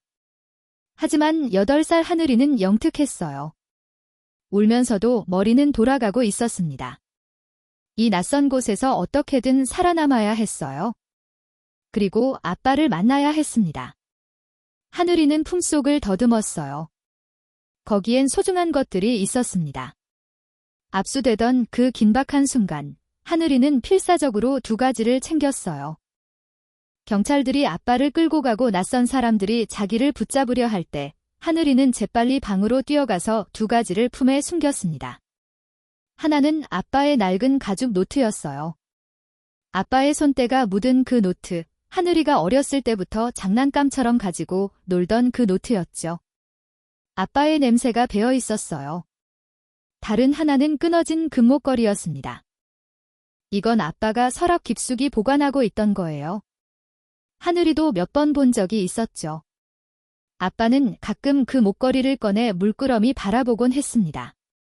하늘이가 태어날 때 목에 걸려있던 거라고 했어요. 하늘이는 방에 혼자 남겨지자 그 2가지를 꺼내 들었습니다. 먼저 금목걸이를 자세히 살펴보았어요. 예전에는 그냥 예쁜 목걸이라고만 생각했는데 지금 보니 뭔가 이상했습니다. 목걸이 펜던트 부분이 살짝 두꺼웠어요. 하늘이는 손톱으로 펜던트 가장자리를 긁어보았습니다. 찰칵. 작은 틈이 벌어졌어요. 펜던트가 열렸습니다. 하늘이의 눈이 휘둥그레졌어요. 안에 작은 칩이 들어있었습니다. 이게 뭐지? 하늘이는 칩을 물끄러미 바라보았어요. 아주 작은 칩이었습니다. 저장 장치 같았어요. 하늘이는 충격을 받았습니다. 이 목걸이에 왜 칩이 들어있는 걸까? 누가 넣어둔 걸까? 그때 문이 또 열렸습니다. 하늘이는 재빨리 목걸이와 노트를 품속에 숨겼어요. 박전무가 다시 들어왔습니다. 이번에는 표정이 달랐어요. 뭔가 계산하는 듯한 눈빛이었죠. 이마, 심심하지? 뭐 하고 싶은 거 없어? 하늘이는 대답하지 않았습니다. 박전무가 방안을 둘러보았어요. 그러다가 구석에 놓인 컴퓨터를 가리켰습니다. 컴퓨터 할 줄 알아? 하늘이는 여전히 대답하지 않았어요. 박전무가 자리에 앉으며 말했습니다. 들었어. 내가 머리가 아주 좋다면서? 컴퓨터도 잘한다고? 하늘이의 심장이 쿵 내려앉았습니다. 어떻게 알았지? 사실 박전무는 하늘이를 데려오면서 여러 가지를 조사했어요. 성진의 집에서 압수한 물건들 중에 하늘이가 쓰던 컴퓨터가 있었는데 기술팀이 분석해보니 놀라운 게 발견됐거든요. 8살짜리가 작성한 게 맞나 싶을 정도로 정교한 코드들이 저장되어 있었습니다. 게다가 물류대란 사건 때 성진이 입력한 알고리즘도 분석해봤는데 그 핵심 아이디어가 하늘이의 낙서에서 나왔다는 정황이 포착됐어요. 박전무는 처음에 하늘이를 그냥 입막음해야 할 대상으로만 봤습니다. 하지만 이 사실을 알고 나서 생각이 바뀌었어요. 이 아이를 이용할 수 있겠다. 이마, 숙부가 부탁이 하나 있어. 박전무가 말했습니다. 컴퓨터 좀 봐줄 수 있어? 숙부 회사 컴퓨터가 고장이 났거든. 하늘이는 고개를 저었어요. 싫어요. 싫어. 왜? 아저씨 싫으니까. 아빠한테 데려다 주면 생각해 볼게요. 박전무가 차가운 목소리로 말했습니다. 이건 명령이야. 내 아빠가 지금 어디 있는지 알아? 감옥이야. 유괴범으로 잡혀갔어. 하늘이의 얼굴이 새파래졌습니다. 아빠가. 빨리 나오려면 내가 협조해야 해. 안 그러면 아빠는 평생 감옥에서 못 나와. 하늘이는 흐느껴 울었어요. 아빠를 도와주고 싶으면 숙부 말 들어. 알았지? 하늘이는 결국 고개를 끄덕였습니다. 박전무는 하늘이를 지하의 비밀 서버실로 데려갔어요. 그곳에는 수십 대의 컴퓨터가 있었습니다. 화면엔 복잡한 코드와 숫자들이 떠 있었죠. 여기 시스템에 문제가 있어? 내가 고쳐줘야 해, 박전무가 말했습니다. 사실 이 시스템은 대상그룹의 비자금 세탁용 알고리즘이었어요. 8년 전 성진이 개발했던 기술을 훔쳐서 만든 것이었죠. 하지만 한 가지 문제가 있었습니다. 성진이 쫓겨나기 직전 시스템에 자물쇠를 걸어두었던 거예요. 0.1%의 보안 로직. 아주 작은 코드 조각이었지만 그게 전체 시스템을 잠그고 있었습니다. 박전무는 지난 8년 동안 수십 명의 기술자를 동원해도 이 자물쇠를 풀지 못했어요. 이거 풀어. 박전무가 화면을 가리켰습니다. 하늘이는 모니터 앞에 앉았어요. 화면에 뜬 코드들을 살펴보았습니다. 복잡했어요. 하지만 어딘가 낯익은 구석이 있었습니다. 하늘이는 품속에서 몰래 아빠의 노트를 꺼냈어요. 박전무가 잠시 자리를 비운 사이였죠. 노트를 넘기다가 하늘이는 깜짝 놀랐습니다. 뜻밖의 기록을 발견한 거예요. 아빠가 물류대란을 해결하던 날의 메모였습니다. 거기에 하늘이가 아빠에게 한 말이 적혀 있었어요. 아빠, 길이 막히면 기차를 옆으로 빼두었다가 다시 합치면 되잖아. 하늘이는 기억났어요. 그때 아빠랑 장난감 기차 놀이를 하면서 했던 말이었죠. 노트에는 그 밑에 아빠의 메모가 더 있었습니다. 하늘이의 아이디어로 물류망 복구 성공. 흩어진 데이터 조각을 원래 위치로 되돌리는 범용 복구 알고리즘 완성. 하늘이는 화면의 코드와 노트를 번갈아 보았어요. 그리고 깨달았습니다. 숙부의 시스템을 잠그고 있는 이 자물쇠. 이건 바로 자신이 아빠에게 알려주었던 그 기차길 설계의 원리로 설계되어 있었어요. 아빠가 만든 거였습니다. 하늘이의 눈이 반짝였어요. 그리고 또 하나 깨달은 게 있었습니다. 숙부가 시킨 일은 데이터를 숨기는 작업이었어요. 하지만 아빠의 이 기차길 로직을 반대로 이용하면 숨겨진 데이터를, 삭제된 데이터를 원래대로 되돌릴 수 있었습니다. 하늘이는 결심했어요. 숙부가 시킨 대로 하는 척하면서 사실은 다른 일을 할 거야. 하늘이는 숙부의 눈을 피해 품속에 금목걸이를 꺼냈습니다. 그리고 안에 들어있던 칩을 컴퓨터에 연결했어요. 칩은 손상되어 있었습니다. 8년 전 사고의 충격으로 깨져서 아무도 열지 못했던 거예요.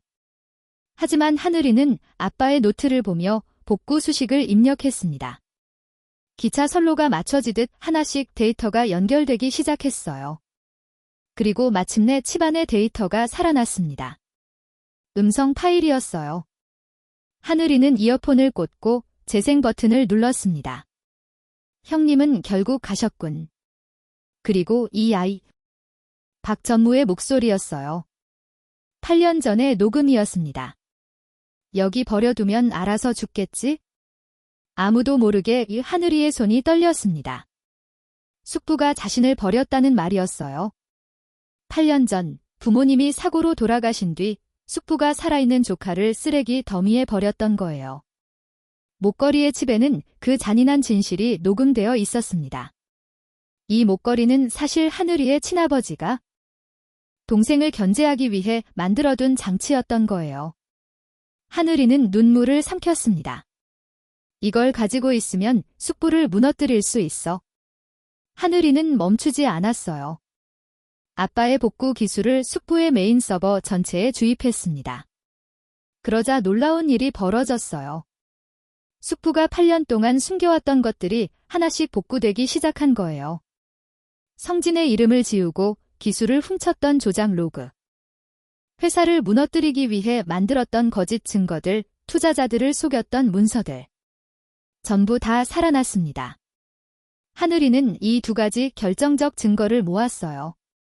목걸이 칩 녹음과 서버에서 복구한 조작 로그들. 그리고 숙부가 재판을 위해 준비해둔 증거 서버에 몰래 심어두었습니다. 숙부는 이 서버를 재판 당일에 법정에서 틀 계획이었어요. 성진을 유죄로 만들 증거들을 보여 주려고요. 하지만 이제 그 서버에는 다른 게 들어있었습니다. 숙부가 기세등등하게 스크린을 켜는 순간 진짜 진실이 세상을 향해 쏟아져 나오게 될 거예요. 하늘이는 컴퓨터 앞에서 조용히 미소 지었습니다. 아빠, 조금만 기다려. 내가 꼭 구해줄게.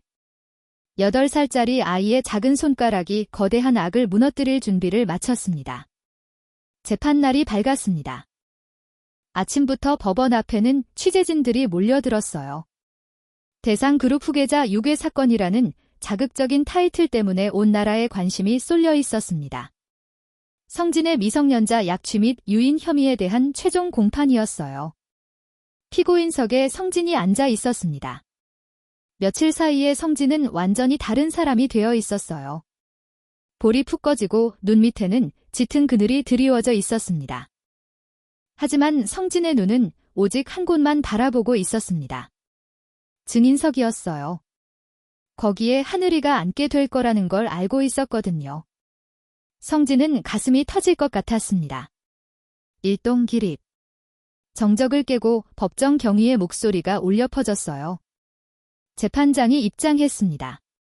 모두가 일어섰다가 다시 자리에 앉았어요. 지금부터 강성진 피고인에 대한 미성년자 약취 및 유인 사건의 최종 공판을 시작하겠습니다. 재판장의 엄숙한 목소리가 법정에 울렸습니다. 박전무 측 변호사가 일어섰어요. 재판장님, 저희 측에서 핵심 증인을 신청합니다. 피해 아동인 박희경 군을 증인석에 세우겠습니다. 재판장이 고개를 끄덕였습니다. 허가합니다. 증인을 입장시키세요. 법정 문이 열렸습니다. 하늘이가 들어왔어요. 깔끔한 새 옷을 입고 있었지만 얼굴은 창백했습니다. 눈이 충혈되어 있었어요. 제대로 못 자고 못 먹은 게 분명했죠. 하늘이는 품에 뭔가를 꼭 안고 있었습니다. 낡은 가죽 노트였어요. 아빠의 노트. 하늘이는 그걸 한시도 손에서 놓지 않고 있었습니다. 성진은 하늘이를 보는 순간 눈물이 터져 나왔어요. 하늘아. 성진의 입에서 절로 소리가 새어나왔습니다. 경위가 성진을 제지했지만 성진의 눈에서는 계속 눈물이 흘러내렸어요. 하늘이도 아빠를 보았습니다. 피고인석에 앉아 수갑을 찬 아빠. 훨씬 야위어진 모습. 하늘이의 눈에도 눈물이 고였어요. 하지만 하늘이는 이를 악물었습니다. 울면 안 돼. 지금은 울 때가 아니야. 내가 아빠를 구해야 해. 하늘이는 증인석에 앉았어요. 작은 몸이 큰 의자에 묻히는 것 같았습니다. 박전무 측 변호사가 다가왔어요.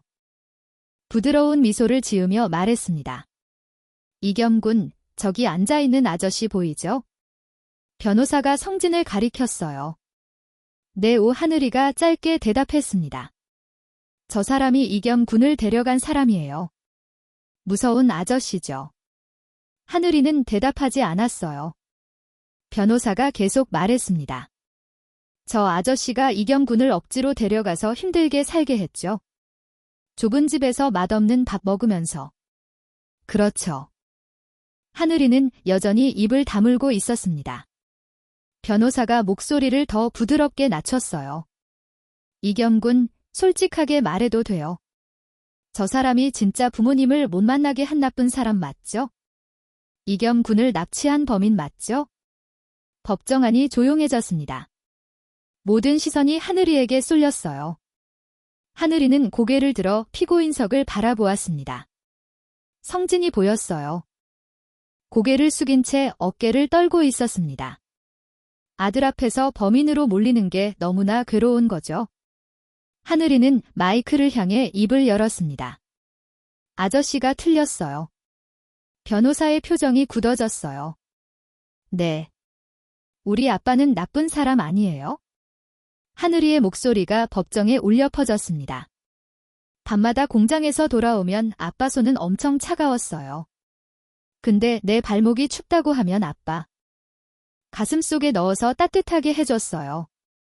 자기 손은 차가우면서 내 발은 따뜻하게 해준 게 우리 아빠예요.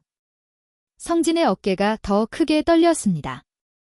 숙부님이 준 장난감보다 아빠랑 고물상에서 고장난 물건 고칠 때가 훨씬 더 재밌었어요.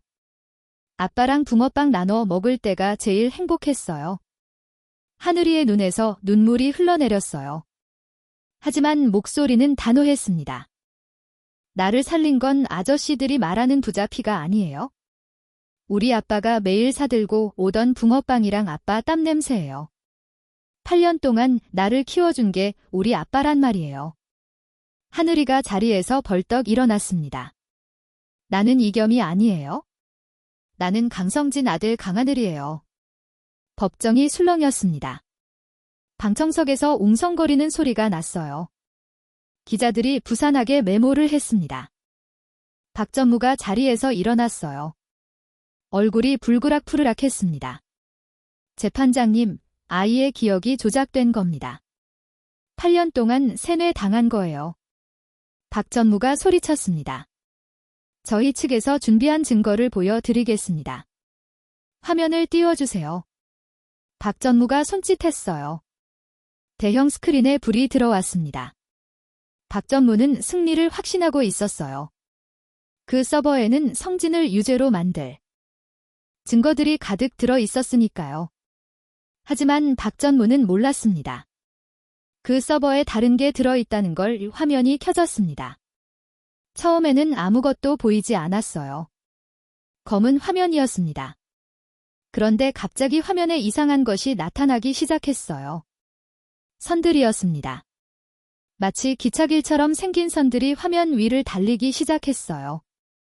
흩어져 있던 선들이 하나씩 연결되면서 무언가를 만들어내고 있었습니다. 박 전무의 얼굴이 창백해졌어요. 이게 뭐야? 이건 내가 준비한 게 아니야. 박 전무가 소리쳤습니다. 하지만 화면은 멈추지 않았어요. 선들이 모두 연결되자 음성이 흘러나오기 시작했습니다. 형님은 결국 가셨군. 박 전무의 목소리였어요. 8년 전의 녹음이었습니다. 이 아이는 그냥 여기 버려두면 알아서 죽겠지? 아무도 모르게. 법정이 얼어붙었습니다. 모든 사람이 스크린을 바라보았어요. 박 전무의 목소리가 계속 흘러나왔습니다. 형님, 아들이 살아있으면 내가 후계자가 될 수 없어. 이 아이는 사라져야 해. 방청석에서 비명 같은 소리가 터져나왔어요. 기자들이 일제히 카메라를 들었습니다. 동시에 화면에는 다른 것도 나타나기 시작했어요. 문서들이었습니다. 8년 전 박 전무가 성진의 기술을 훔치며 조작했던 로그들, 성진의 이름을 지우고 자기 이름을 넣었던 기록들, 투자자들을 속이기 위해 만들었던 거짓 증거들. 전부 다 화면에 쏟아져 나왔습니다. 하늘이가 심어둔 기차길 복구 알고리즘이 작동한 거예요. 흩어졌던 데이터의 조각들이 원래 위치로 돌아가면서 숨겨졌던 진실이 세상에 드러난 것이었습니다. 법정은 순식간에 아수라장이 되었어요. 조작이야. 해킹 당한 거야. 박 전무가 발악했습니다. 저건 다 조작된 거예요. 믿지 마세요. 재판장이 의사봉을 쳤어요. 정숙하세요. 법정이 잠시 조용해졌습니다. 재판장이 기술 감정관을 불렀어요. 감정관. 즉시 이 영상과 문서의 원본 여부를 확인하세요. 대상 그룹 서버와 대조해보세요. 기술 감정관이 노트북을 꺼내 작업을 시작했습니다. 몇 분이 지났어요. 감정관이 고개를 들었습니다. 재판장님, 확인 결과 이 영상과 문서들은 대상 그룹 메인 서버에 저장되어 있던 원본 파일과 일치합니다. 조작의 흔적은 없습니다. 법정이 다시 술렁였어요. 박 전무의 얼굴이 새하얗게 질렸습니다. 그때 검사가 자리에서 일어났어요. 재판장님. 검사의 목소리가 법정에 울렸습니다. 방금 공개된 증거의 중대성을 고려할 때 이 사건은 완전히 새로운 국면에 접어들었습니다. 음성 기록에서 박 전무가 직접 아동 유기를 지시한 사실이 확인되었고 문서 기록에서는 8년 전 강성진 씨의 기술을 탈취한 정황이 드러났습니다. 검사가 숨을 고르고 계속 말했어요. 본 검사는 이 시간부로 강성진 피고인에 대한 공소를 취소합니다. 법정이 웅성거렸습니다. 또한 새로운 범죄 사실이 확인된 박 전무에 대해 살인 미수 및 아동유기 혐의로 현장에서 긴급 체포할 것을 요청합니다. 안 돼. 박 전무가 비명을 질렀어요. 이건 음모야. 다 조작된 거라고. 재판장이 의사봉을 쳤습니다. 검찰의 요청을 허가합니다. 법정 경위, 박 전무를 체포하세요. 경위들이 박 전무에게 다가갔어요. 박 전무가 도망치려 했지만 경위들이 재빨리 팔을 붙잡았습니다. 차가운 수갑이 박 전무의 손목에 채워졌어요. 나를 누구로 보고. 박 전무가 발버둥 쳤지만 소용없었습니다. 경위들이 박 전무를 끌고 나갔어요. 비명소리가 법정 복도에 울려 퍼졌습니다. 재판장이 성진을 바라보았어요. 강성진 피고인. 성진이 고개를 들었습니다. 눈물 범벅이 된 얼굴이었어요. 공소가 취소되었으므로 피고인에 대한 구속영장은 즉시 효력이 상실됩니다. 판결문 작성을 위한 정식 선고 공판은 추후 열리겠지만 오늘 이 자리에서 피고인의 결백은 충분히 증명되었습니다. 재판장이 엄숙하게 말했어요. 귀가는 자유입니다.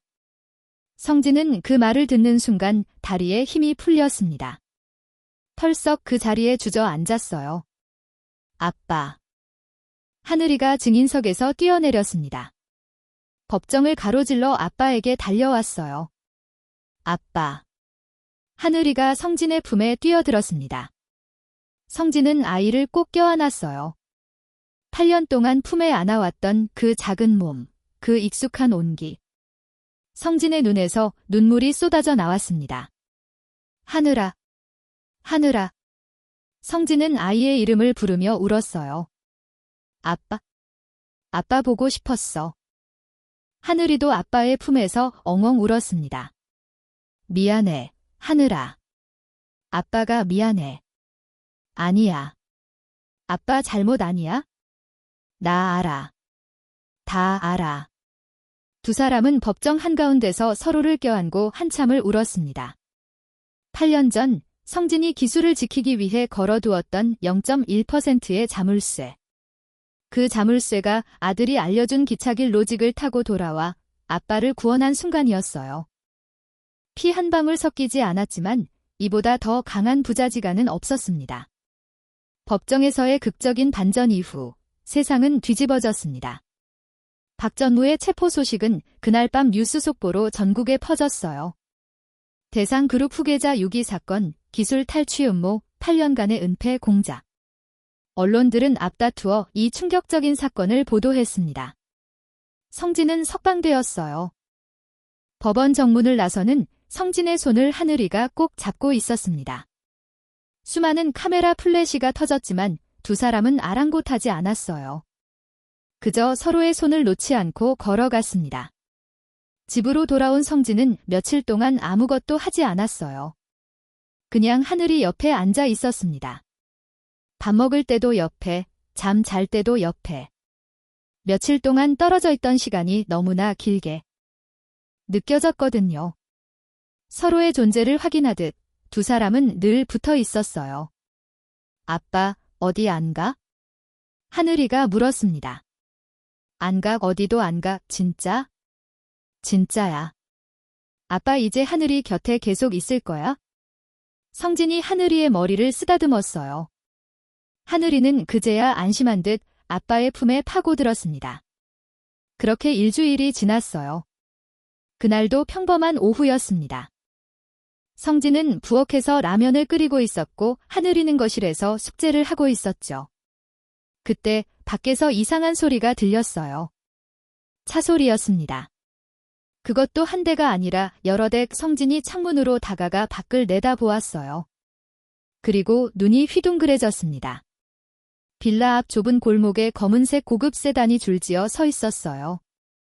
수십 대는 되어 보였습니다. 그 사이로 검은 양복을 입은 사람들이 우르르 내려 도열하고 있었죠. 뭐야, 이게.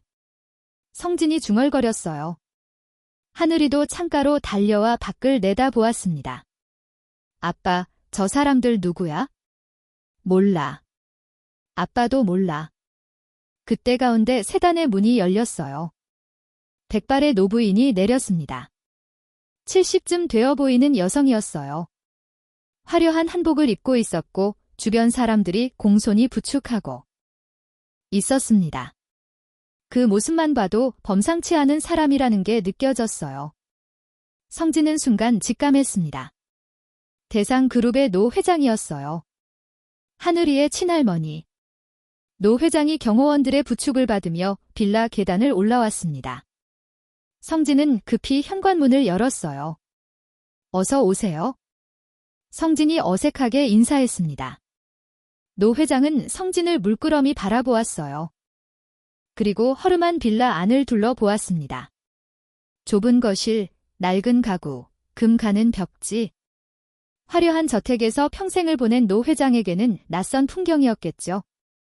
하지만 노 회장의 눈에서 눈물이 흘러내렸습니다. 노 회장이 떨리는 목소리로 말했어요. 내 손주가 이런 좁은 집에서 8년을 살았군요. 성진은 뭐라고 대답해야 할지 몰랐어요. 노 회장이 성진 앞에 섰습니다. 그리고 놀랍게도 고개를 숙였어요. 내 자식이 괴물이 된 줄도 모르고 살았어요. 노 회장의 목소리가 떨렸습니다. 손주가 죽은 줄로만 알고 8년을 지옥에서 살았어요. 그 악마 같은 놈이 내 손주를 쓰레기 더미에 버렸다니. 내가 어미 노릇을 못해서 그런 괴물이 된 거요? 노 회장이 성진의 손을 덥석 잡았어요. 당신이 우리 가문의 핏줄을 살려주었군요. 당신 아니었으면 내 손주는 정말로 죽었을 거요. 이 은혜를 어떻게 갚아야 할지? 성진은 당황했습니다. 아닙니다. 회장님. 저는 그저 당연한 일을 했을 뿐입니다. 당연하다뇨. 누가 쓰레기 더미에 버려진 아기를 주워다 8년 동안 키웁니까? 당신 같은 사람은 없어요. 노 회장이 눈물을 닦았어요. 그러다가 노 회장의 시선이 거실 구석에 있는 하늘이에게로 향했습니다. 이해야. 노 회장이 하늘이를 불렀어요. 하늘이는 아빠 뒤에 숨은 채 대답하지 않았습니다.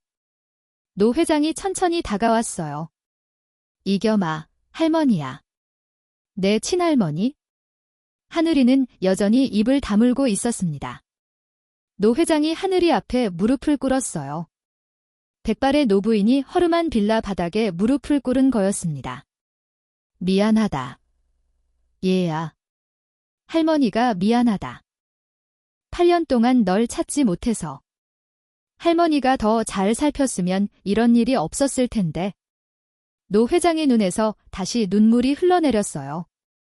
하늘이는 노 회장을 물끄러미 바라보았습니다. 처음 보는 할머니였지만 진심으로 슬퍼하고 있다는 건 알 수 있었어요. 이겸아, 이제 내 진짜 집으로 가자. 노 회장이 하늘이에게 손을 내밀었어요. 내 아빠가 못다한 일들을 할머니가 다 물려주마. 넌 이 나라 최고의 재벌가 후계자가 될 거다. 부족한 게 없도록 해줄게. 저기 서 있는 분께는 우리가 평생 갚지 못할 보상을 하마. 성진은 그 말을 듣고 가슴이 철렁 내려앉았어요. 이게 당연한 수순이었습니다. 하늘이는 원래 재벌가의 핏줄이었으니까요. 친할머니가 데려가겠다는 건 법적으로도 당연한 거였어요. 하지만 성진의 가슴은 찢어지는 것 같았습니다.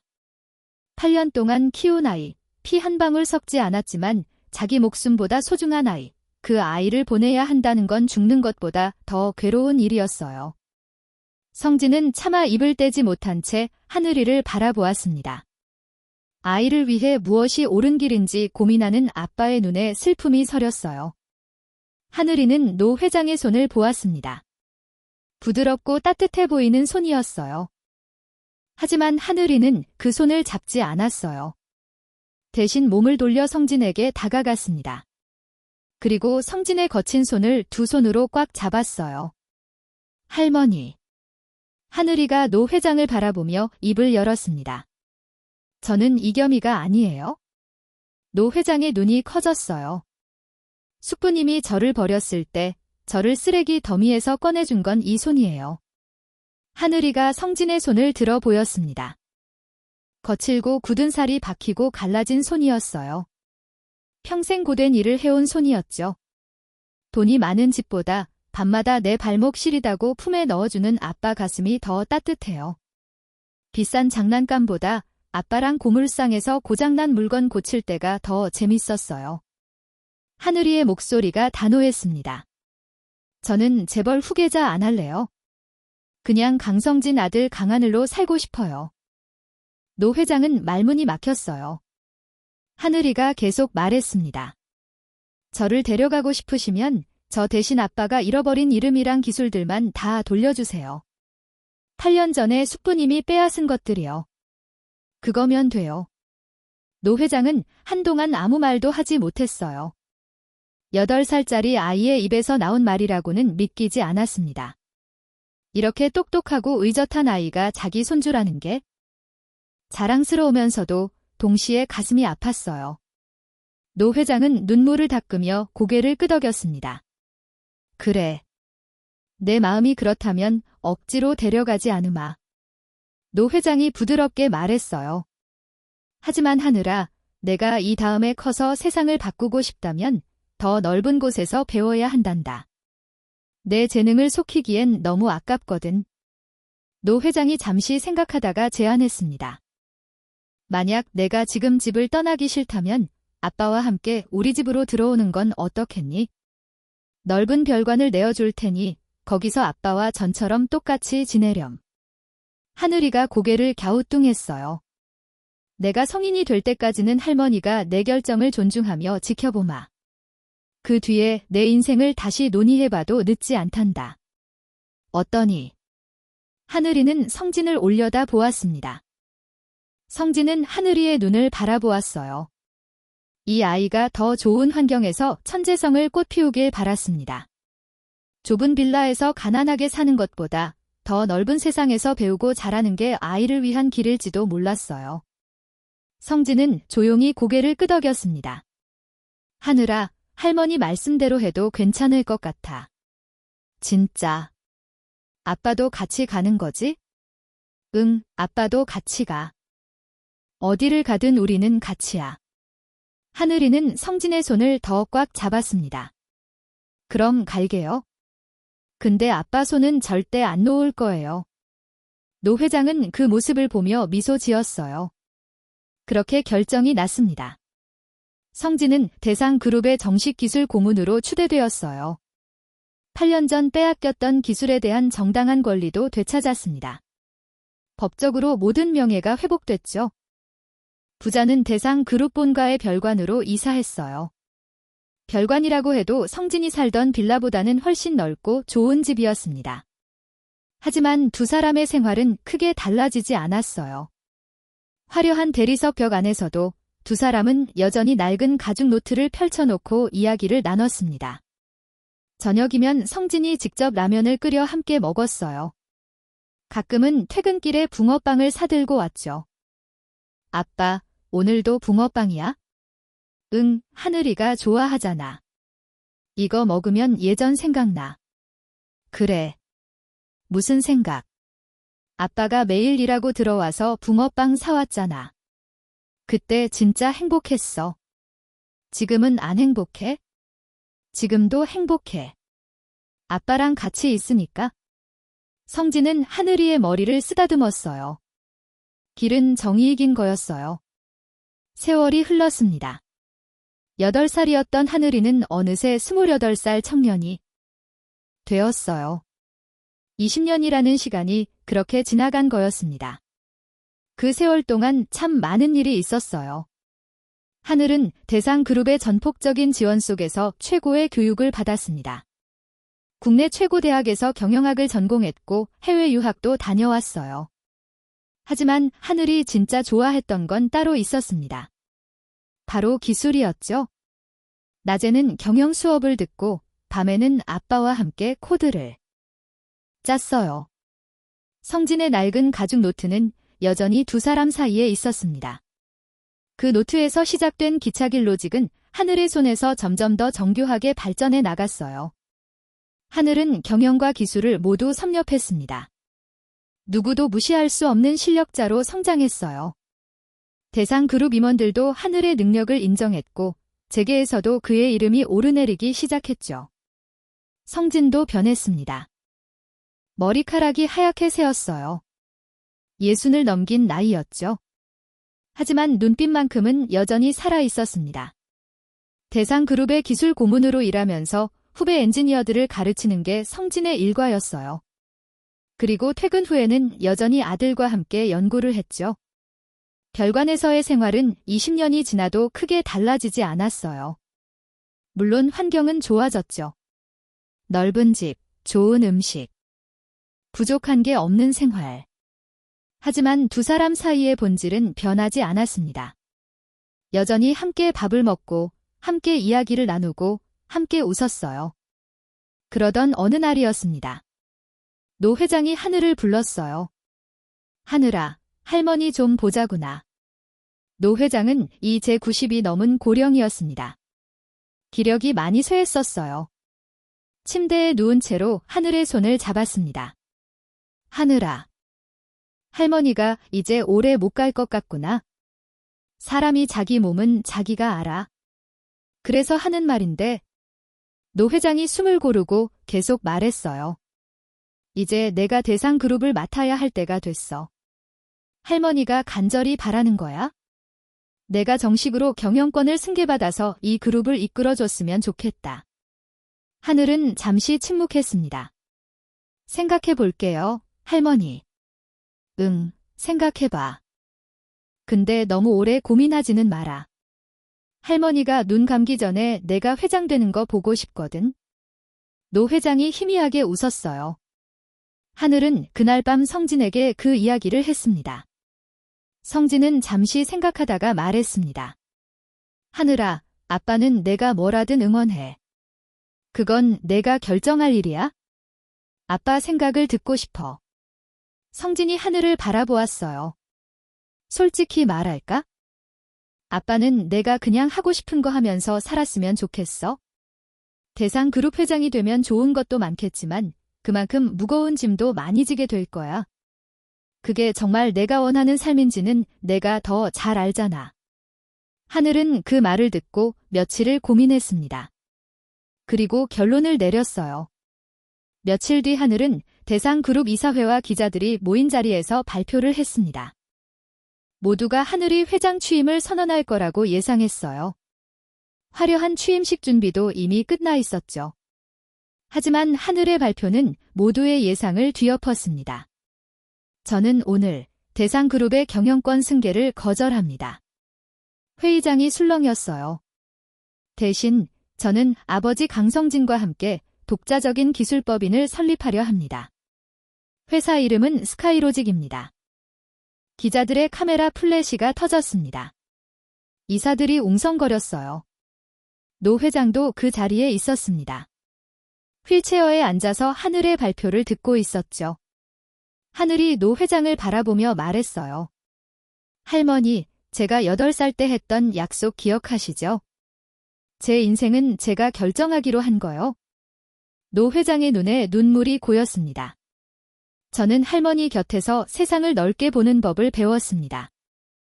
그리고 아빠 곁에서는 세상을 연결하는 기술을 배웠어요. 하늘이 단호하게 말했습니다. 저는 이제 대상그룹의 이름표를 떼고 아빠가 가르쳐준 그 기차길 로직을 전 세계의 네트워크에 심어보려 합니다. 회의장이 조용해졌어요.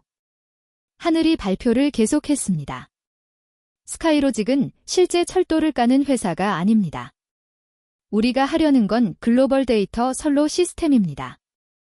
스크린에 사업 계획이 떠올랐어요.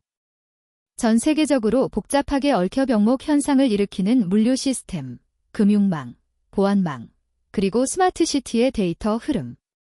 이것들을 우리의 복구 알고리즘으로 최적화하는 겁니다. 하늘이 청중을 바라보았습니다. 20년 전 아빠가 물류 창고를 살려냈던 그 원리가 있습니다. 길이 막히면 옆으로 빼두었다가 다시 합치면 된다는 기차길 로직이요. 저는 그 원리를 지구 전체 규모로 확장하려 합니다. 발표가 끝나자 회의장은 한동안 정적에 휩싸였어요. 노 회장은 처음에는 허탈한 표정을 지었습니다.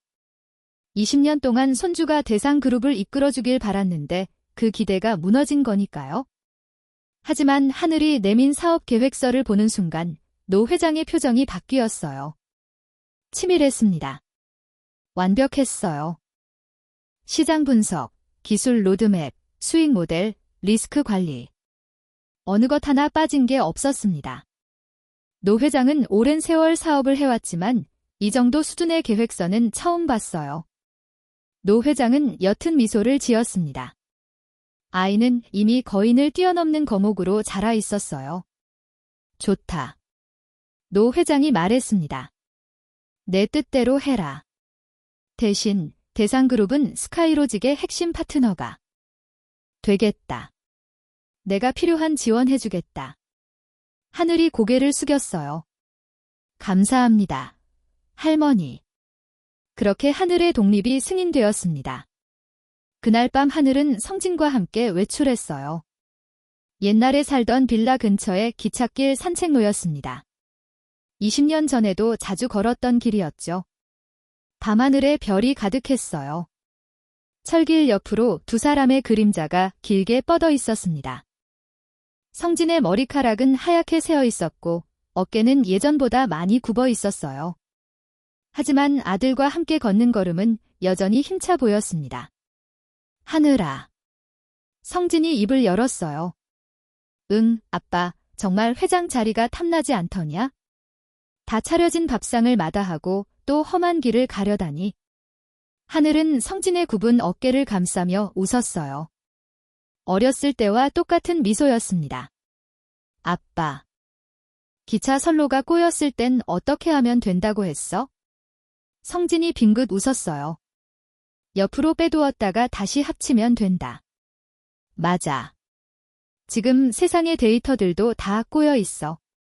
제가 그걸 아빠가 가르쳐준 방식으로 하나씩 풀어주려고요. 하늘이 하늘을 올려다 보았습니다. 아빠가 나를 살려준 그날부터 제 종착역은 정해져 있었어요. 뭔데? 아빠랑 같이 웃으면서. 우리가 만든 길을 세상에 선물하는 거예요.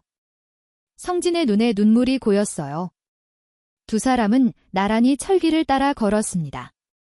달빛 아래 두 사람의 그림자가 나란히 이어진 철길 위로 길게 뻗어나갔어요. 쓰레기 더미에서 주워온 피덩이와 세상에 버림받은 노숙자.